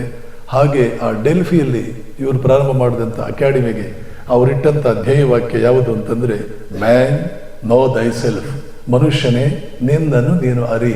ಅದನ್ನು ಇಂಡಿಯಾದಿಂದ ತಗೊಂಡು ಹೋದಂಥದ್ದು.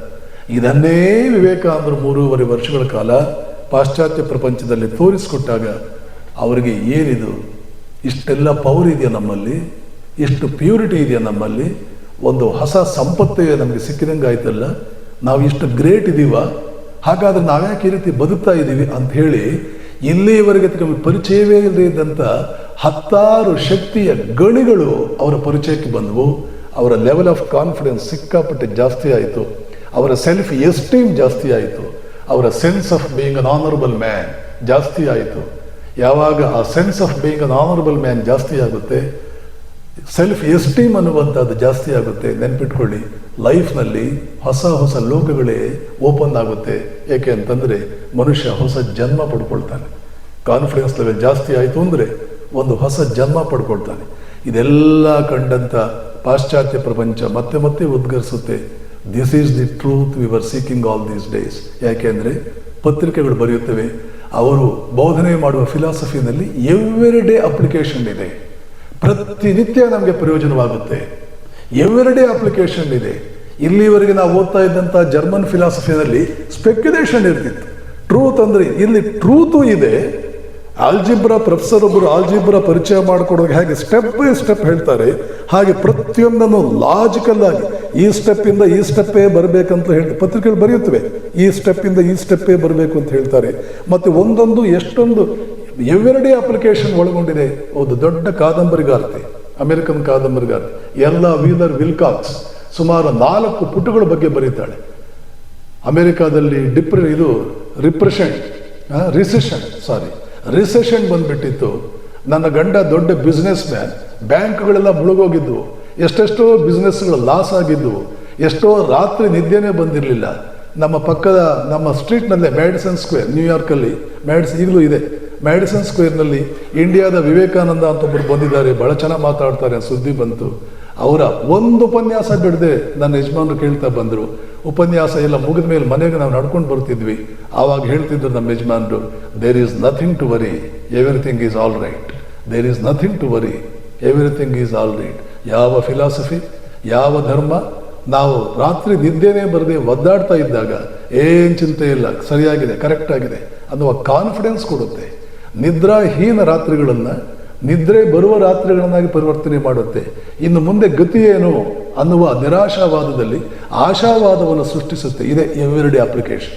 ನಿರಾಶಾವಾದದಲ್ಲಿ ಆಶಾವಾದವನ್ನು ಕುಸಿತಾ ಇದ್ದಂಥ ಸಂದರ್ಭದಲ್ಲಿ ಏನು ತೊಂದರೆ ಇಲ್ಲ ಬಿಡು ಅನ್ನುವಂಥ ಒಂದು ಕಾನ್ಫಿಡೆನ್ಸ್ ನೀವು ಜಾಸ್ತಿ ಮಾಡುತ್ತಲ್ಲ, ಇದು ಇಂಥ ಫಿಲಾಸಫಿ ಯಾರಿಗೆ ಬೇಡ? ಕೊನೆಗೆ ಅಮೆರಿಕನ್ನರು ಬರೀತಾರೆ, oh India, if you have more such people like Vivekananda, please send them to us. ವಿವೇಕಾನಂದರಂಥ ವ್ಯಕ್ತಿಗಳು ನಿಮ್ಮಲ್ಲಿ ಇನ್ನೂ ಜಾಸ್ತಿ ಇದ್ದರೆ ಅವ್ರನ್ನೂ ನಮ್ಮಲ್ಲಿ ಕಳಿಸು, ಅವ್ರನ್ನೆಲ್ಲ ನಮ್ಮಲ್ಲಿ ಕಳಿಸು. ಈ ಪರಿವರ್ತನೆ ತಂದಿದ್ದು 3.5 ವರ್ಷದಲ್ಲಿ ವಿವೇಕಾನಂದರು ಫಸ್ಟ್ ಹೋದಾಗ ಯಾವುದೋ ಮನೇಲಿ ಉಳ್ಕೊಂಡಿದ್ರು. ಆ ಮನೇಲಿ ಒಂದು ಮಗು ಇತ್ತು, ಕಾರ್ನೇಲಿಯಾ ಕಾಂಗರ್ ಅಂತ ಹೇಳಿ ಅವಳ ಹೆಸರು, 8 ವರ್ಷದ ಮಗು. ಅವಳಿಗೆ ಟೆಕ್ಸ್ಟ್ ಬುಕ್ಸ್ ಏನಿದೆ ನೋಡೋಣ ಅಂತ ನೋಡಿದ್ರೆ ಅಲ್ಲಿ ಇಂಡಿಯಾ ಬಗ್ಗೆ ಇರುತ್ತೆ. ಕ್ರಿಶ್ಚಿಯನ್ ಪಾದ್ರಿಗಳು ಬರೆದಿರ್ತಾರೆ, ಇಂಡಿಯಾದಲ್ಲಿ ಹೆಣ್ಣು ಮಕ್ಕಳು ಹುಟ್ಟಿದರೆ ಮೊಸಳೆ ಬಾಯಿಗೆ ಹಾಕ್ತಾರೆ, ಇಂಡಿಯಾದಲ್ಲಿ ಬಡವರು ಸಾಕೋಕ್ಕಾಗಲಿಲ್ಲ ಅಂದರೆ ತಮ್ಮ ಹೆಂಡತಿಯನ್ನು ಒಣಗಿರೋ ಮರಕ್ಕೆ ಕಟ್ಟಿ ಹಾಕಿಬಿಟ್ಟು ಸುಟ್ಟು ಹಾಕಿಬಿಡ್ತಾರೆ. ಎಷ್ಟು ಸುಳ್ಳುಗಳು, ಎಷ್ಟು ಸುಳ್ಳುಗಳು, ಎಷ್ಟು ಸುಳ್ಳುಗಳು. ಪಾದ್ರಿಗಳಿಗೆ ಇದು ಆವತ್ತು ಅದೇ ಕೆಲಸ, ಸ್ವಲ್ಪ ಹೆಚ್ಚು ಕಡಿಮೆ ಇವತ್ತು ಇದೇ ಕೆಲಸ. ಇನ್ನಿಲ್ಲದ ರೀತಿಯಲ್ಲಿ ಬೇರೆ ದೇಶಗಳಲ್ಲಿ ಏನೆಲ್ಲ ತೊಂದರೆ ಇದೆ ಅಂತ ಶ್ರೀಮಂತ ರಾಷ್ಟ್ರಗಳಲ್ಲಿ ಬಿಂಬಿಸೋದು, ಅವ್ರನ್ನೆಲ್ಲ ನಾವು ಮನುಷ್ಯರನ್ನಾಗಿ ಮಾಡಬೇಕಾಗಿದೆ. ಕ್ರಿಸ್ತ ಹೋಗಲಿಲ್ಲ ಅಂದರೆ, ಬೈಬಲ್ ಹೋಗಲಿಲ್ಲ ಅಂತಂದರೆ ಅವರೆಲ್ಲ ಬದುಕೋಕೆ, ಅವರೆಲ್ಲ ಹೀಗೆ ಹೋಗಿಬಿಡ್ತಾರೆ ಅಂತ ಆ ಜನರಿಗೆಲ್ಲ ಏನೇನೋ ತಪ್ಪಾಗಿ ಒಂದು ಚಿತ್ರ ಕೊಡೋದು, ದುಡ್ಡು ತಗೊಳ್ಳೋದು, ಇಲ್ಲಿ ಬಂದು ಐಷಾರಾಮಿ ಜೀವನ ಮಾಡಿಕೊಂಡು ಆ ದುಡ್ಡಿನಿಂದ ಇಲ್ಲಿ ಜನರನ್ನೆಲ್ಲ ಕನ್ವರ್ಟ್ ಮಾಡೋದು ಕಳೆದ 300 ವರ್ಷಗಳಿಂದ ಅವ್ರು ಮಾಡ್ತಾ ಇರೋದು ಇದೇನೆ. ವಿವೇಕಾನಂದ ಇದು ನೋಡಿದ್ರು, ಅಯ್ಯೋ ನನ್ನ ದೇಶದಲ್ಲಿ ಬಡತನ ಇರ್ಬೋದು, ಸ್ತ್ರೀಯರಿಗೆ ಒಂದು ಸ್ವಲ್ಪ ಸ್ವಾತಂತ್ರ್ಯ ಕಡಿಮೆ ಇರಬಹುದು, ಆದರೆ ಹೀಗೆಲ್ಲ ನಾವು ಮಾಡಿದ್ದೀವ? ಹೆಣ್ಮಕ್ಳನ್ನು ಮೊಸಳೆಗೆ ಎಸಿತೀವ? ಹೆಂಡತಿನ ಸಾಕೋಕ್ಕಾಗಲಿಲ್ಲ ಅಂದರೆ ಸುಟ್ಟು ಬೂದಿ ಮಾಡ್ತೀವ? ಏನೇ ಇದೆಲ್ಲ ಮಾಡಿದ್ದಾರೆ? ಇಷ್ಟು ರೊಚ್ಚಿಗೆದ್ದಿರ್ತಾರೆ ವಿವೇಕಾನಂದರು. ಒಂದು ಕಡೆ ಪಬ್ಲಿಕ್ ಮೀಟಿಂಗ್ನಲ್ಲಿ ಹೇಳ್ತಾರೆ, if the whole India takes into its hand the dirt at the bottom of Indian ocean and throws it on the faces of you Westerners, remember, we have not done a millionth of injustice that you have done to us. ಎಷ್ಟು ಅನ್ಯಾಯ ಮಾಡಿದ್ದೀರಿ ನಮಗೆ. ಇಡೀ India Hindu ಮಹಾಸಾಗರದ ಅಡಿಯಲ್ಲಿರ್ತಕ್ಕಂಥ ಕೆಸರು ತಗೊಂಡು ನಿಮ್ಮ ಮುಖಕ್ಕೆ ಬಳಿದ್ರೆ, ನಿಮ್ಮ ಮುಖಕ್ಕೆ ಎರಚಿದ್ರೆ ಪಾಶ್ಚಿಮಾತ್ಯರೇ, ನೀವು ನಮಗೆ ಮಾಡಿರ್ತಕ್ಕಂಥ ಅನ್ಯಾಯದಲ್ಲಿ 1 ಮಿಲಿಯನ್ನಲ್ಲಿ 1 ಭಾಗ ಕೂಡ ನಾವು ಮಾಡಿದಂಗೆ ಆಗಲಿಲ್ಲ. ಎಷ್ಟು ಅನ್ಯಾಯ ಮಾಡಿದ್ದೀರಿ ನೀವು ನಮಗೆ, ಎಷ್ಟು ಅಪಪ್ರಚಾರ ಮಾಡಿದ್ದೀರಿ ನಮ್ಮ ಬಗ್ಗೆ, ಎಷ್ಟು ಅಪಕೀರ್ತಿಗೆ ನಮ್ಮನ್ನು ಒಳಪಡಿಸಿದ್ದೀರಿ. ಹೀಗೆ ಇದ್ದ ವಾತಾವರಣ ಅವ್ರು ಹೋದಾಗ ಹೀಗಿತ್ತು. ಅವರು ಬಿಟ್ಟು ಬಂದ ಮೇಲೆ, ಮೆಡ್ರಾಸಿಗೆ ಬಂದ ಮೇಲೆ ಅಮೆರಿಕನ್ನರೆಲ್ಲ ಇಡೀ ಇಂಡಿಯನ್ನರಿಗೆ ಅಡ್ರೆಸ್ ಮಾಡಿ ಒಂದು ಲೆಟರ್ ಬರೆದ್ರು. ಆ ಲೆಟರ್ನ ಅಡ್ರೆಸ್ ಏನೋ ವಿವೇಕಾನಂದ ಅಡ್ರೆಸ್ಗೆ ಬರೆದಿದ್ದು, ಆದರೆ ಲೆಟರ್ ಒಳಗಡೆ ಇದ್ದ ಒಕ್ಕಣಿಕೆ ಹೇಗಿತ್ತು ಅಂದರೆ, ಏನಿತ್ತು ಗೊತ್ತಾ ಒಕ್ಕಣಿಕೆ? ಮಹಾನ್ ಆರ್ಯ ಕುಟುಂಬಕ್ಕೆ ಸೇರಿದ ನಮ್ಮ ಭಾರತೀಯ ಸೋದರ ಸೋದರಿಯರಿಗೆ. ನೋಡಿ, ನೀವು ಆರ್ಯರು, ನಾವು ಆರ್ಯರೇ, ನಾವೆಲ್ಲ ಒಂದೇ ಫ್ಯಾಮಿಲಿ, ನೀವು ಅಲ್ಲಿದ್ದೀರಿ, ನಾವಿಲ್ಲಿದ್ದೀವಿ, ನಮ್ಮ ಸೋದರ ಸೋದರಿ. ಯಾವ ಅಮೆರಿಕ, ಇವರು ಕಾಡು ಜನ, ನಾಗರಿಕತೆ ಏನೋ ಗಂಧವೇ ಇಲ್ಲ ಇವರಿಗೆ. ಹೆಣ್ಮಕ್ಳನ್ನು ಮೊಸಳೆ ಬಾಯಿಗೆ ಎಸೀತಾರೆ, ಹೆಂಡತಿನ ಸುಟ್ಟಾಕ್ತಾರೆ ಒಂದು ಮರ ಕಟ್ಟಿ ಹಾಕಿಬಿಟ್ಟು. ಹೀಗೆಲ್ಲ ಅಂದ್ಕೊಂಡು ವಿವೇಕಾನಂದರಿಗೆ ರೂಮ್ ಕೊಡ್ತಿರ್ಲಿಲ್ಲ ಹೋಟೆಲ್ನಲ್ಲಿ. ಕ್ಷೌರಿಕ ಕೂದಲು ಕತ್ತರಿಸೋದಕ್ಕೆ ಬರಲಿಲ್ಲ ವಿವೇಕಾನಂದರಿಗೆ. ನೀನೊಬ್ಬ ಬ್ಲ್ಯಾಕ್ ಇದೆಯಾ, ಹೋಟೆಲ್ಗೆ ಹೋಗಿ ಆ ತಿಂಡಿ ಕೊಡಿ ಅಂತಂದರೆ ಇಲ್ಲ ಅಂದವನು ಸಪ್ಲೈಯರ್. ಅಲ್ಲೇ ಕಾಣ್ತಾ ಇದೆಯಲ್ಲ, ನೋಡು, ನಾನು ನೇರವಾಗಿ ಹೇಳಲಿಲ್ಲ, ಈಗ ನೇರವಾಗಿ ಹೇಳ್ತೀನಿ, ಅಲ್ಲಿದೆ ಹೌದು, ಆದರೆ ನಿನಗೆ ನಾನು ಸರ್ವ್ ಮಾಡಲ್ಲ. ಯಾಕೆ ಅಂದರೆ ಯು ಆರ್ ಎ ಬ್ಲ್ಯಾಕ್, ನೀನು ವೈಟ್ ಅಲ್ಲ. ವಿವೇಕಾನಂದ ನೋಡೋಕೆ ಬೆಳಗ್ಗೆ ಇದ್ದರು, ಆದರೆ ಅವ್ರ ಥರ ಇದ್ದರೆ ಅದು ವೈಟ್ ಅಂತ. ಬೇರೆ ಎಷ್ಟು ಬೇಕಾಗಿ ಇಂಡಿಯನ್ ಎಷ್ಟೇ ವೈಟ್ ಇದ್ದರೂ ವೈಟ್ ಅಲ್ಲ. You are a black, I will not serve you. ಅಲ್ಲಿದೆ, ನಾನು ಹಾಗೆ ಹೇಳ್ತೀನಿ, ಬೇಜಾರಾಗುತ್ತೆ ಅಂತ. ಆ ಪದಾರ್ಥ ಇಲ್ಲ ಅಂತ ನಾನು ಹೇಳಿದೆ. ಎದ್ದು ಬಂದರು ವಿವೇಕಾನಂದರು. ಯಾವ ಹೋಟೆಲ್ನಲ್ಲಿ ರೂಮ್ ಕೊಡಲಿಲ್ವೋ ಅದೇ ಹೋಟೆಲ್ನವ್ರು ಮಾರನೇ ದಿನ ಬಂದು ಕಾಲು ಹಿಡ್ಕೊಳ್ತಿದ್ದ. ಯಾಕೆ? ಮಾರನೇ ದಿನ ನ್ಯೂಸ್ ಪೇಪರ್ನಲ್ಲಿ ಇವರು ಎಂಥ ದೊಡ್ಡ ವಿದ್ವಾಂಸರು, ಎಷ್ಟು ಅದ್ಭುತವಾದ ವಿಚಾರಗಳು ಮಾಡಿದ್ದಾರೆ ಅಂತ ಫ್ರಂಟ್ ಶೀಟ್ನಲ್ಲಿ ಬಂದುಬಿಡ್ತಿತ್ತು. ನಿನ್ನೆ ನಮ್ಮ ಹೋಟೆಲ್ಗೆ ಬಂದಿದ್ರಿ, ನೀವು ಇಷ್ಟು ದೊಡ್ಡವರು ಅಂತ ಗೊತ್ತಿರಲಿಲ್ಲ, ತಪ್ಪಾಯಿತು, ಕಾಲು ಹಿಡ್ಕೊಂಡು ಇರಲಿ ಬಿಡಿ ಪರವಾಗಿಲ್ಲ, ವಿವೇಕಾನಂದ ತಲೆ ಕೆಡಿಸ್ಕೊಳ್ತಾರ ಅದ್ರ ಬಗ್ಗೆ. ಹೀಗಿದ್ದ ವಾತಾವರಣದಲ್ಲಿ ಕೊನೆಗೆ ಎಲ್ಲಿಗೆ ಬಂತು? ಮಹಾನ್ ಆರ್ಯ ಕುಟುಂಬಕ್ಕೆ ಸೇರಿದ ಭಾರತೀಯ ಸೋದರ ಸೋದರಿಯರಿಗೆ, ಒಂದು ದೇಶಕ್ಕೆ, ಒಬ್ಬ ವ್ಯಕ್ತಿಗೆ ಒಂದು ಊರಿಗೆ, ಯಾವುದೇ ಒಂದು ಸಂಸ್ಥೆಗೆ ನೀವು ನಿಜಕ್ಕೂ ಉಪಕಾರ ಮಾಡಬೇಕಾದಿಷ್ಟೇ ಅವರ ಬಗ್ಗೆ ಸರಿಯಾದ ಚಿತ್ರ ಕೊಡಬೇಕು, ಅಪಪ್ರಚಾರ ಮಾಡೋದಲ್ಲ. ಇರೋ ಎಷ್ಟು ಪಾಪ ಒಳ್ಳೆಯವರು ಇರ್ತಾರೆ, ಏನೇನೋ ಹೇಳ್ತಾ ಕೊಡೋದು. ನಿಜಕ್ಕೂ ನಾವು ಹೀಗಿದ್ದೀವಿ ನೋಡಿ, ನಾವು ಹೀಗಿದ್ದೀವಿ, ಇದು ನಮ್ಮದು, ಬೇಕಾದ್ರೆ ಬಂದು ನೋಡಿ. ಯಾಕೆ ನಾವು ಅವಲ್ಲೆಲ್ಲ ಅಮೆರಿಕದಲ್ಲಿ ಹೇಳ್ತಾರೆ, ಭಾರತದ ಬಗ್ಗೆ ನಾವು ಏನೇನೋ ಕೇಳಿದ್ವಲ್ಲ, ಆ ಭಾರತದಿಂದ ಬಂದವನೇ ಈತ, ಆ ಭಾರತದಿಂದ. ಯಾಕೆ what command, what magnetism, what magnificence, what personality.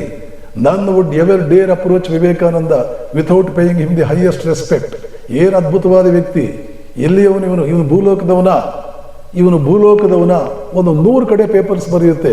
ಇವನನ್ನು ನೋಡಿದರೆ, ಅವನ ವಿಚಾರಗಳನ್ನು ಕೇಳಿದರೆ, ಅವನ ಜೊತೆ ಓಡಾಡಿದರೆ ಇವನು ಭೂಲೋಕದವನು ಅಂತಲೇ ಅನ್ಸಲ್ಲ. ಡೆಟ್ರಾಯ್ಟ್ನ ಒಂದು ಹುಡುಗಿ ಕ್ರಿಸ್ಟಿನ್ ಗ್ರೀನ್ಸ್ಟೈಡಲ್ ಹೇಳ್ತಾಳೆ, ಅವಳು 1000 ವರ್ಷಕ್ಕೋ 2000 ವರ್ಷಕ್ಕೋ ಅಂಥವರೊಬ್ಬರು ಬರ್ತಾರೆ, ಅವ್ರ ಜೊತೆ ಟೈಮ್ ಕಳೆಯೋದೇ ನಮ್ಮ ಅದೃಷ್ಟ. ಯಾವ ದೇಶದಲ್ಲಿ ಅವ್ರು ಹುಟ್ಟಿದ್ರು ಅವ್ರದ್ದು ಇನ್ನೂ ದೊಡ್ಡ ಅದೃಷ್ಟ. ಯಾರ ಜೊತೆ ಅವ್ರು ಓಡಾಡಿದ್ರು ಅವರಂತೂ ದೊಡ್ಡ ಭಾಗ್ಯವಂತರು.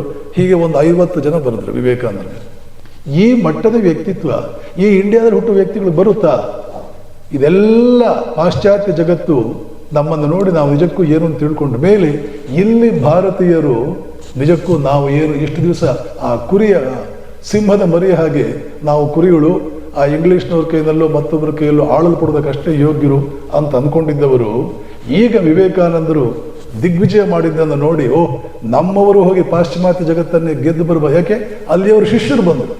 ವಿವೇಕಾನಂದರು ಬಂದು 2 ವರ್ಷದಲ್ಲಿ ಒಂದು 20 ಜನ ಅವರೆಲ್ಲ ಬಂದು ಶಿಷ್ಯರಾಗಿ ಬಂದರು. ವಿವೇಕಾನಂದರು ಕಾಲು ತೊಳೆದು ಗಂಗಾ ನದಿಯಲ್ಲಿ ಸ್ನಾನ ಮಾಡಿ ಕಾಲು ತೊಳ್ಕೊಂಡು ಅವ್ರು ರೂಮಿಗೆ ಹೋಗ್ಬೇಕಾದ್ರೆ ಮಳೆ ಬಂದು ಕೆಸರಾಗಿದ್ದರೆ ತಮ್ಮ ಮೈ ಮೇಲೆ ಹಾಕ್ಕೊಂಡಿದ್ದ ಬಟ್ಟೆಗಳನ್ನು ಇಂಗ್ಲೆಂಡ್ನವರು ಹಾಸಿದ್ರು. ನಿಮ್ಮ ಕಾಲು ಕೆಸರಾಗುತ್ತೆ. ಇಂಗ್ಲೆಂಡಿನ ಶಿಷ್ಯರು, ಅಮೆರಿಕನ್ ಶಿಷ್ಯರು ಅವ್ರ ಕಾಲು ಕೆಸರಾಗಬಾರ್ದು ತಾವು ಮೈ ಮೇಲೆ ಹಾಕ್ಕೊಂಡಿದ್ದ ಬಟ್ಟೆಗಳನ್ನು ಹಾಸಿದ್ರು. ಇದನ್ನು ಇಂಡಿಯನ್ಸ್ ನೋಡಿದರು. ನಮ್ಮ ಭಾರತೀಯ ಯುವಕನಿಗೆ ಅವರು ಶಿಷ್ಯರಾಗೋದು, ದಾಸಾನುದಾಸ ಅಂತೆ ವರ್ತಿಸುವುದು. ಇಲ್ಲಿ ಬಂದು ನಿವೇದಿತ ಅಂತೂ ಕಲ್ಕತ್ತೆಯ ಪ್ಲೇಗ್ ಬಂದು ಬೀದಿಗಳು ಚರಂಡಿಗಳೆಲ್ಲ ಕ್ಲೀನ್ ಮಾಡಿದ್ರು. ಆ ಸತ್ತು ಎಲೆಗಳನ್ನೆಲ್ಲ ಗುಡಿಸಿದ್ರು, ಅದನ್ನೆಲ್ಲ ಟ್ರಕ್ನಲ್ಲಿ ತುಂಬಿಸಿದ್ಲು. ಮೂಗಿಗೆ ಬಟ್ಟೆ ಕಟ್ಕೊಂಡು ಅವಳು ಜಾಡಮಾನಿ ಥರ ಕೆಲಸ ಮಾಡೋದು ಇಂಗ್ಲೆಂಡಿನ ಹುಡುಗಿ. ಇದನ್ನೆಲ್ಲ ಭಾರತೀಯರು ನೋಡಿದ್ರು, ನಮ್ಮಲ್ಲೂ ಏನೋ ಇದೆ, ನಾವು ಸಾಮಾನ್ಯರಲ್ಲ. ಮತ್ತು ಅಮೆರಿಕದ ದೊಡ್ಡ ಹಿಸ್ಟೋರಿಯನ್ ವಿಲ್ ಡ್ಯೂರೆಂಟ್ ಅನ್ನುವಂಥವನು ಒಂದು ಪುಸ್ತಕನೇ ಬರೆದ, India deserves freedom, A case for India. Indiana ಯಾಕೆ ಇಂಗ್ಲೆಂಡ್ ಈ ರೀತಿ ನೀನು ಮಾಡ್ತಾ ಇದೆಯಾ? ಇಂಡಿಯಾಗೆ ನೀನು ಫ್ರೀಡಮ್ ಕೊಡಬೇಕು. ಟಾಲ್ಸ್ಟಾಯ್, ರೊಮೆಯೋ ರೋಲಾ ಅನ್ನುವಂಥ ನೋಬೆಲ್ ಪ್ರಶಸ್ತಿ ವಿಜೇತರಿಗೆ ಲೆಟರ್ ಬರೆದರು, ಇಂಡಿಯಾ ಡಿಸರ್ವ್ಸ್ ಫ್ರೀಡಮ್. ಇಬ್ಬರು ನೋಬೆಲ್ ಪ್ರಶಸ್ತಿ ವಿಜೇತರ ನಡುವೆ ಪತ್ರ ವ್ಯವಹಾರ ನಡೆದು ಅದು ವರ್ಲ್ಡ್ ನ್ಯೂಸ್ ಆಗುತ್ತೆ. ಆ ನ್ಯೂಸ್ ಅಮೆರಿಕದಲ್ಲಿ ಒಂದು ಪ್ರತಿಧ್ವನಿ ಕೊಡ್ತು. ಇಂಗ್ಲೆಂಡಿಗೆ ಪ್ರೆಷರ್ ಬಂತು, ಇಂಡಿಯಾಗೆ ನೀವು ಇದು ಕೊಡಬೇಕು. ಅಷ್ಟೇ ಅಲ್ಲ, ಆವತ್ತಿನ ಜಗತ್ತಿನ ನಂಬರ್ 1 ಶ್ರೀಮಂತ ಸ್ವಾಮೀಜಿಯ ಸಂಪರ್ಕಕ್ಕೆ ಬಂದು ಅವರಿಂದ ಬುದ್ಧಿ ಕಲಿತು. ಏನು ಹೇಳಿದ ಅವರು ಸ್ವಾಮೀಜಿ ಅಂತಂದರೆ, ನಿನ್ನಲ್ಲಿರುವ ದುಡ್ಡು ನಿನ್ನದಲ್ಲ, ಅದು ಭಗವಂತಂದು, ನೀನು ಕೇವಲ ಅದನ್ನು ನೋಡಿಕೊಳ್ಳುವ ಕಸ್ಟೋಡಿಯನ್ನು ಮಾತ್ರ. ಏನಾದರೂ ಮಾಡಬೇಕು ನೀನು ಬಡವರಿಗೆ. ಅವನು ಒಂದು ರಿಸರ್ಚ್ ಫೌಂಡೇಶನ್ ಮಾಡಿದ. ಆ ರಿಸರ್ಚ್ ಫೌಂಡೇಶನ್ ಆಶ್ರಯದಲ್ಲೇ ಇವತ್ತು ಭತ್ತ ಮತ್ತು ಗೋಧಿಯ ರಿಸರ್ಚ್ ನಡೆದಿರೋದು. ಫಿಲಿಪೀನ್ಸ್ನಲ್ಲಿ ಮ್ಯಾನಿಲಾ ಅಂತ ಒಂದು ಊರಿದೆ, ರೈಸ್ ರಿಸರ್ಚ್ ಇನ್ಸ್ಟಿಟ್ಯೂಟ್ ಅಂತಿದೆ ಅಲ್ಲಿ. ಹಾಗೆಯೇ ಅಮೆರಿಕದಲ್ಲಿ ನಾರ್ಮನ್ ಬೋರ್ಲಾಗ್ ಅನ್ನುವಂಥ ಒಬ್ಬ ವಿಜ್ಞಾನಿ ಗೋಧಿಯಲ್ಲಿ ಹೈ ಯೀಲ್ಡಿಂಗ್ ವೆರೈಟಿ ಬೀಜಗಳನ್ನು ಕಂಡು ಹಿಡಿದು ಅದನ್ನು ಗೋಧಿಯ ಪ್ರೊಡಕ್ಷನಲ್ಲಿ ಬೂಸ್ಟಿಂಗ್ ಆಗೋಯ್ತು. ಹಾಗೆಯೇ ರೈಸ್ನಲ್ಲಿ ಕೂಡ IR8 ಅನ್ನುವಂಥ ಒಂದು ತಳಿ ಬಂತು. IR ಅಂದರೆ ಐ ರಾಕ್ ಫೆಲ್ಲರ್ ಅಂತ. IR8 ತಳಿ ಬಂದು ಒಂದು ಎಕರೆಗೆ 4 ಚೀಲ 5 ಚೀಲ ಬರ್ತಾ ಇದ್ದದ್ದು 30 ಚೀಲ 40 ಚೀಲ ಬರೋಕ್ಕೆ ಶುರುವಾಯಿತು. ಹೀಗೆ ಪ್ರಪಂಚದ ಫುಡ್ ಪ್ರಾಬ್ಲಮ್ ಸಾಲ್ವ್ ಆಗಿದ್ದು ವಿವೇಕಾನಂದರ ಜೊತೆಯಲ್ಲಿ. ಆ ರಾಕ್ ಫೆಲ್ಲರ್ ಅಂದರೆ ಅಂದಿನ ವಿಶ್ವದ ನಂಬರ್ 1 ಶ್ರೀಮಂತ ಅರ್ಧ ಗಂಟೆ ಕಳೆದದರ ಪ್ರಮಾಣ, ಅದರ ಪರಿಣಾಮ ಅದಕ್ಕೆ ಹೇಳ್ದಲ್ಲ, ಇಂಟ್ರೊಡಕ್ಷನ್ ಕೊಡೋದಕ್ಕೆ 1 ವಾರ ಬೇಕಾಗುತ್ತೆ. ಕೇವಲ 3.5 ವರ್ಷದಲ್ಲಿ ಒಬ್ಬ ವ್ಯಕ್ತಿ ಇಡೀ ಪಾಶ್ಚಾತ್ಯ ಜಗತ್ತಿನ ಆರಾಧ್ಯ ದೇವತೆಯಾಗಿ ಇವತ್ತು ಅಮೆರಿಕದ ವೈಟ್ ಹೌಸ್ನಲ್ಲಿ ಅಮೆರಿಕವನ್ನು ಕಟ್ಟಿದವರು 30 ಜನರ ಫೋಟೋಗಳಿದೆ. 20ನೇ photo Swami ವಿವೇಕಾನಂದರದ್ದು.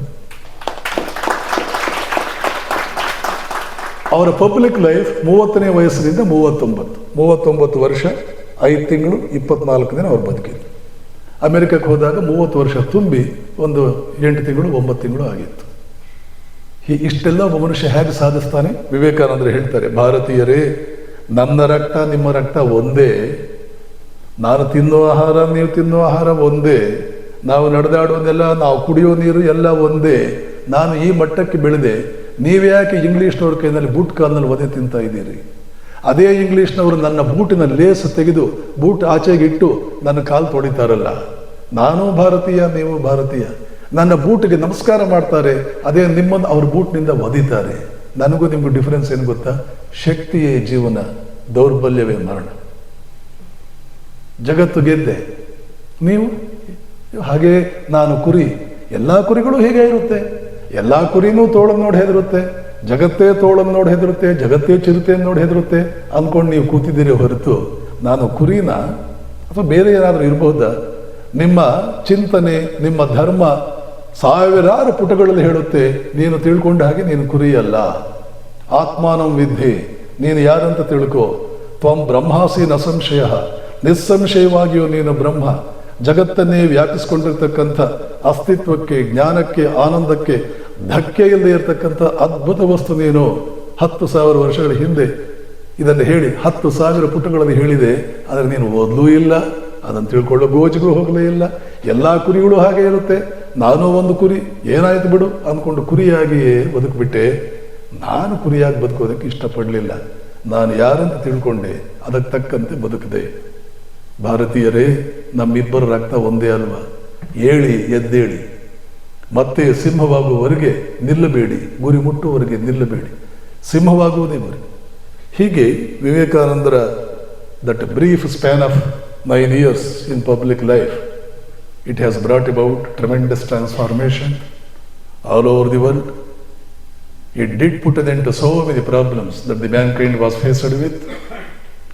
He went to almost every leading city in the West, especially in America and England, met every great man of those times, be he a scientist, be he the prime minister, be he the head of some state or whatever it is. Wherever he went, he left an impression upon the people there that India is not a mean country and Indian is not a mediocre. So the honor of the country, the prestige of the country, the true picture of the country underwent tremendous transformation. Honor was raised, prestige was raised, esteem was raised when people came to know what exactly India is and what really India means for the rest of the world. ಆದ್ದರಿಂದ ವಿವೇಕಾನಂದರು ಹೇಳ್ತಾರೆ, up India and conquer the world, because you can conquer the world. How you can conquer the world? By giving light to the people that are groping in the dark. The whole world is groping in the dark. The whole world is in need of light and India alone has that light. Therefore all Indians as much as possible must go out, and when they go out they must radiate that innate beauty, that innate light that is always with them as an integral part of their very existence itself, as an integral part of their nature itself. ಭಾರತೀಯನೇ ಹೊರಗೆ ಹೋಗು. Therefore I want men to go out. ಹೊರಗೆ ಹೋಗಿ ಭಾರತೀಯನ greatness ಅನ್ನು ಎಲ್ಲ ಕಡೆ. ಇವತ್ತು ಅಮೆರಿಕಾದಲ್ಲಿ you don't know 28% of Americans are following Hindu traditions. ಭಾರತೀಯ ಧರ್ಮವನ್ನು 28% ಅಮೆರಿಕನ್ರು ಫಾಲೋ ಮಾಡ್ತಾ ಇದ್ದಾರೆ. ಆದರೆ ತಮ್ಮ ಹೆಸರುಗಳನ್ನು ಬದಲಾವಣೆ ಮಾಡಿಕೊಂಡಿಲ್ಲ ಅಷ್ಟೇ. ಹೆಸರುಗಳು ಮತ್ತು ನಾನು 4 ವರ್ಷ ಹಿಂದೆ ಪ್ಯಾರಿಸ್ನಲ್ಲಿದ್ದಾಗ ಒಬ್ಬಳು ಲೇಡಿ ಬಂದು ನಮಸ್ಕಾರ ಮಾಡಿದ್ರು. ಈ ಘಟನೆ ಹೇಳಿ ನನ್ನ ಮಾತು ಮುಗಿಸ್ತೇನೆ. ಕೇಳಿದೆ ನಾನು, what is your name? My name is Ishwari Swamiji. My name is Ishwari. Where are you from? Switzerland. ನನಗೆ ಅನಿಸ್ತಾ, ಅವಳು ನೋಡಿದ್ರೆ ಅವಳು ಇಂಡಿಯನ್ ಅಲ್ಲ.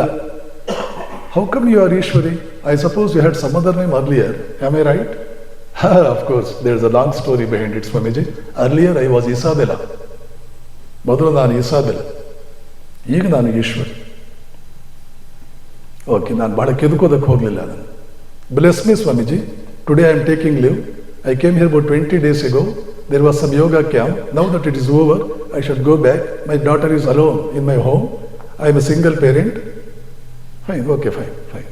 But then what should I bless you with? ಏನಂತ ಆಶೀರ್ವಾದ ಮಾಡಿ ಸ್ವಾಮೀಜಿ, ಏನಂತ ಆಶೀರ್ವಾದ ಮಾಡಲಿ? ಕೇಳ್ತಾಳೆ ಅವಳು, bless me that I may be born in India in my next ಬರ್ತ್. ಸ್ವಿಟ್ಜರ್ಲೆಂಡು ಸ್ವರ್ಗ, ಅಮೆರಿಕ ಏನಿಲ್ಲ ಅದ್ರ ಮುಂದೆ. ಯಾಕೆ? ಪ್ರಪಂಚದ ಎಲ್ಲ ದುಡ್ಡು ಅಲ್ಲೇ ಇರೋದು. ಅದು ಹೇಗೆ ಗಳಿಸಿದ್ರು, ಅದು ಕದ್ದು ದುಡ್ಡು, ದರೋಡೆ ಮಾಡಿದ ದುಡ್ಡು, ನ್ಯಾಯವಾಗಿ ಗಳಿಸಿದ ದುಡ್ಡು, ಅದು ಆಮೇಲಿನ ಮಾತು. ಪ್ರಪಂಚದ ಎಲ್ಲ ದುಡ್ಡು ಸ್ವಿಟ್ಜರ್ಲ್ಯಾಂಡ್. ಅದು ನೋಡಬೇಕು, ರೈಲ್ವೆ ಸ್ಟೇಷನ್ ನೋಡಬೇಕು, ಟ್ರೈನ್ ನೋಡಬೇಕು, ಬಸ್ ಸ್ಟ್ಯಾಂಡ್ ನೋಡಬೇಕು. ಭೂಲೋಕನ ಇದು ಅಂತ ಡೌಟ್ ಬರುತ್ತೆ ನನಗೆ. ಅಷ್ಟು ಶ್ರೀಮಂತಿಕೆ ಸ್ವಿಟ್ಜರ್ಲ್ಯಾಂಡ್. ಅಲ್ಲಿ ಹುಟ್ಟಿದವಳು ಇವಳು. ಇಂಡಿಯಾದಲ್ಲಿ ಏನಿದೆ? ಕುಡಿಯೋ ನೀರಿದೆಯಾ ಸಾಕಷ್ಟು? ನಮ್ಮ ರಸ್ತೆಗಳು, ನಮ್ಮ ನೀರು, ನಮ್ಮ ಅದ್ಭುತವಾದಂಥ ಜನನಾಯಕರು, ಅದ್ಭುತವಾದ ಅಧಿಕಾರಿಗಳು, ಇವನ್ನೆಲ್ಲ ನೋಡಿದ್ರೆ ನಾವು ಹೇಗಿದ್ದೀವಿ. ಆದರೆ ಅವಳು ಹೇಳ್ತಾಳೆ, ನಾನು ಇಂಡಿಯಾದಲ್ಲಿ ಹುಟ್ಟಬೇಕು. ಯಾಕೆ? ಅವಳಿಗೆ ಅನಿಸಿದೆ, ನಿಜಕ್ಕೂ ಮನುಷ್ಯ ಏನು ಬೇಕೋ ಅವನಿಗೆ ಅದಿರೋದು ಇಂಡಿಯಾದಲ್ಲಿ ಮಾತ್ರ. ನಿಜಕ್ಕೂ ಮನುಷ್ಯನಿಗೆ ಏನು ಬೇಕೋ ಅದಿರೋದು ಇಂಡಿಯಾದಲ್ಲಿ ಮಾತ್ರ. ಏನಿದೆ ಇಂಡಿಯಾದಲ್ಲಿ? ಪೂರ್ಣ ಪ್ರಮಾಣದ ಪ್ರಜ್ಞೆ. ನಾನು ಪ್ರಾರಂಭದಲ್ಲಿ ಹೇಳಿದೆ, ಇವತ್ತು ಪಾಶ್ಚಾತ್ಯ ಪ್ರಪಂಚಕ್ಕೆ ಅರ್ಥವಾಗ್ತಾ ಇದೆ, ಬೇಕಾಗಿರ್ತಕ್ಕಂಥದ್ದು ಪ್ರಜ್ಞೆ. ಆ ಪ್ರಜ್ಞೆ ಎನ್ನುವಂಥದ್ದು ಒಳಗಡೆ ಜಾಗೃತವಾದರೆ, ಆ ಬರ್ಕ್ಲಿ ಯೂನಿವರ್ಸಿಟಿ ಸೈಂಟಿಸ್ಟ್ ಹೇಳಿದ್ನಲ್ಲ, ಏನು ಆಶ್ಚರ್ಯ. ಇವತ್ತು ನಾವೇನು ತಿಳ್ಕೊಳ್ತಾ ಇದ್ದೀವೋ ಅದು 2000 ವರ್ಷಗಳ ಹಿಂದೆನೇ ಇವ್ರಿಗೆ ಗೊತ್ತಾಗ್ಬಿಟ್ಟಿದೆಯಲ್ಲ. 2000 ವರ್ಷಗಳ ಹಿಂದೆ ಆ ಇಂಡಿಯಾ ಹೋಯ್ತು. ಇವತ್ತು ಗುಪ್ತರ ಕಾಲದವರೆಗೆ ಆ ಇಂಡಿಯಾ ಇತ್ತು. ಈಗಿರೋದು ಇದು, ಅದು ಪೂರ್ತಿ ಉಲ್ಟಾ ಇಂಡಿಯಾ, ಬೇರೆ ಇಂಡಿಯಾ. ಆ ಇಂಡಿಯಾಗೆ ವಾಪಸ್ ಹೋಗಬೇಕು. ಇವತ್ತು ನಮ್ದೆಲ್ಲ ಅದೇ ಆಗಿರೋದು. ಆ ಸಿಂಹದ ಮರಿಗಳೇ ನಾವು. ಗುಪ್ತರ ಕಾಲದವರೆಗೂ ಇದು ಸಿಂಹದ ಮರಿಗಳೇ. ಆದರೆ ನಾವೆಲ್ಲ ಹುಡುಗರಾಗಿದ್ದಾಗ ಟೆಕ್ಸ್ಟ್ ಬುಕ್ನಲ್ಲಿ ನಮ್ಗೊಂದು ಪಾಠ ಇಟ್ಟಿದ್ರು. ಏನು ಪಾಠ ಅದು? ಕುರಿ ಪಾಠ. ಬಾಬಾ, ಬ್ಲ್ಯಾಕ್ ಶೀಪ್, ಹ್ಯಾವ್ ಯು ನೀವು, ಇದೆಲ್ಲ ಬಾಯಿ ಗಟ್ ಮಾಡಿದವ್ರು ನಾವು.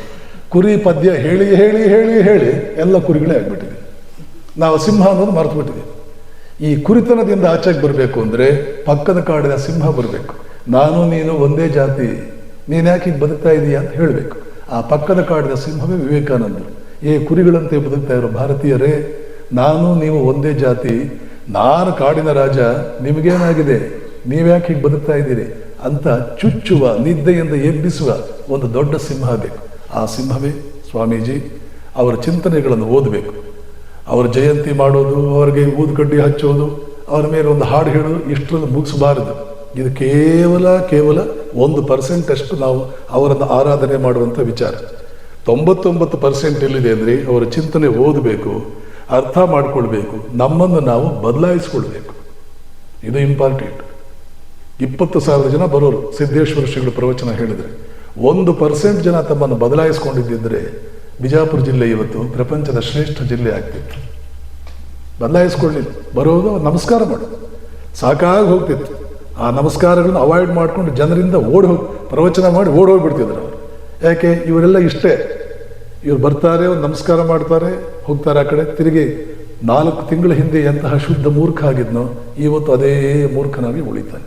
ಒಂದು ಪೈಸೆಯನ್ನು ಬದಲಾವಣೆ ಮಾಡ್ಕೊಳ್ಳಿ. ಚೆನ್ನಾಗಿ ಗೊತ್ತಿದೆ. ನಾವಿಬ್ಬರು ಬಹಳ ಆತ್ಮೀಯರಾಗಿ ಓಡಾಡಿದವರು. ಎಷ್ಟು ಆತ್ಮೀಯರಾಗಿದ್ದೇವರು ನಾವು ಕಲ್ಪನೆ ಕೂಡ ನಿಮಗಿಲ್ಲ. ಅದ್ರ ಕಲ್ಪನೆಯನ್ನು ನಿಮ್ಗೆ ಯಾರಿಗೂ ಇಲ್ಲ. ಪರಸ್ಪರ ನಾವಿಬ್ಬರು ಎಷ್ಟು ಆತ್ಮೀಯರಿದ್ವಿ ನಿಮ್ಗೊಂದು ಕಲ್ಪನೆಯೇ ಇಲ್ಲ. ಅವ್ರ ಕೊನೆಗೆ ಎಸ್, ಅವ್ರು ತೀರ್ಕೊಂಡಾಗ ನಾನು ಅಮೇರಿಕಾದಿಂದ ಬಂದೆ. ರಾತ್ರಿ 2 ಗಂಟೆಗೆ ಅಲ್ಲಿ ಕೂತ್ಕೊಂಡೆ ವಿಜಯವಾಣಿಗೆ ಲೇಖನ ಬರೆದೆ. ಅಲ್ಲಿ ರಾತ್ರಿ 2 ಗಂಟೆಗೆ ಸುದ್ದಿ ಬಂತು, ಸ್ವಾಮೀಜಿ ತೀರ್ಕೊಂಡಿದ್ದಾರೆ ಅಂತ. ಆಗಲೇ ಎದ್ದು ಆ ದುಗುಡ, ದುಮ್ಮಾನ, ದುಃಖ, ಅದರಲ್ಲೇ 1 ಗಂಟೆ ಕಾಲ ಕೂತು ಫುಲ್ ಆರ್ಟಿಕಲ್ ಬರೆದು ವಿಜಯವಾಣಿಗೆ ಕಳಿಸಿದೆ. ಓದಿರ್ಬೋದೇನೋ ನೀವು. ಸಂತರ ಲೋಕದ ಧ್ರುವ ನಕ್ಷತ್ರ ಶ್ರೀ ಸಿದ್ದೇಶ್ವರ ಅಂತ ಆರ್ಟಿಕಲ್ ಬರೆದೆ. ಒಂದು ರೀತಿಯಲ್ಲಿ ಹೇಳಬೇಕು ಅಂದರೆ ಅವ್ರ ಅಗ್ನಿಸ್ಪರ್ಶ ನಾನೇ ಮಾಡಿದೆ. ಕೊನೆಗೆ ಅವ್ರ ಅಂತ್ಯಕ್ರಿಯೆಯನ್ನು ನಾನೇ ಮಾಡಿದೆ. 17 ಗಂಟೆ ಏರೋಪ್ಲೇನಲ್ಲಿ ಬಂದು ಸ್ಯಾನ್ ಫ್ರಾನ್ಸಿಸ್ಕೋಯಿಂದ ಬೆಂಗಳೂರಿಗೆ ಬಂದು ಅಲ್ಲಿಂದ ಬಂದೆ. ಎಷ್ಟೋ ಸಲ ಸ್ವಾಮೀಜಿಗೆ ಹೇಳಿದೆ. ಸ್ವಾಮೀಜಿ ಕೇಳ್ತಾರೆ, ತಿಂಗಳಾನುಗಟ್ಟಲೆ ಕೇಳ್ತಾರೆ, ಏನು ಚೇಂಜ್ ಆಗಲ್ಲ. ಅವ್ರಿಗೂ ಗೊತ್ತಿತ್ತದು. ಇವು ಈ ಕಿವಿಲಿ ಕೇಳಿ ಈ ಕಿವಿಲಿ ಬಿಡುವಂಥ ಜನವೇ ಇದು ಅಂತ. ನಮ್ಮ ಕರ್ತವ್ಯ ನಾವು ಮಾಡೋದ್ರಿ. ಅದಕ್ಕೆ ಅವ್ರು ಹೇಳ್ತಾ ಇದ್ದದ್ದು, ನಮ್ಮ ಕರ್ತವ್ಯ ನಾವು ಮಾಡೋದ್ರಿ. ಬದಲಾವಣೆ ಆದವ್ರು ಆಗ್ತಾರೆ. ಹಾಗೇನೆ ಇಲ್ಲ, ಕುರಿ ಜೀವನವೇ ಸಿಂಹ ಜೀವನಕ್ಕಿಂತ ಶ್ರೇಷ್ಠ ಅಂತ ಒಂದು PhD ಬರೆದು ಬಿಡ್ತಾರೆ. ಬೇಕಾದ್ರೆ ಕುರಿ ಸಿಂಹಕ್ಕಿಂತ ಶ್ರೇಷ್ಠ ಒಂದು PhD ಥೀಸಿಸ್ ಬರೆದು ಕುರಿಗಳ ಹಂಗೇನೆ ಬದುಕೋಣ ಅಂತ ಕಂಟಿನ್ಯೂ ಆಗುವ ಜನವೇ ಜಾಸ್ತಿ. ಇದೆಲ್ಲ ಹೋಗಬೇಕು.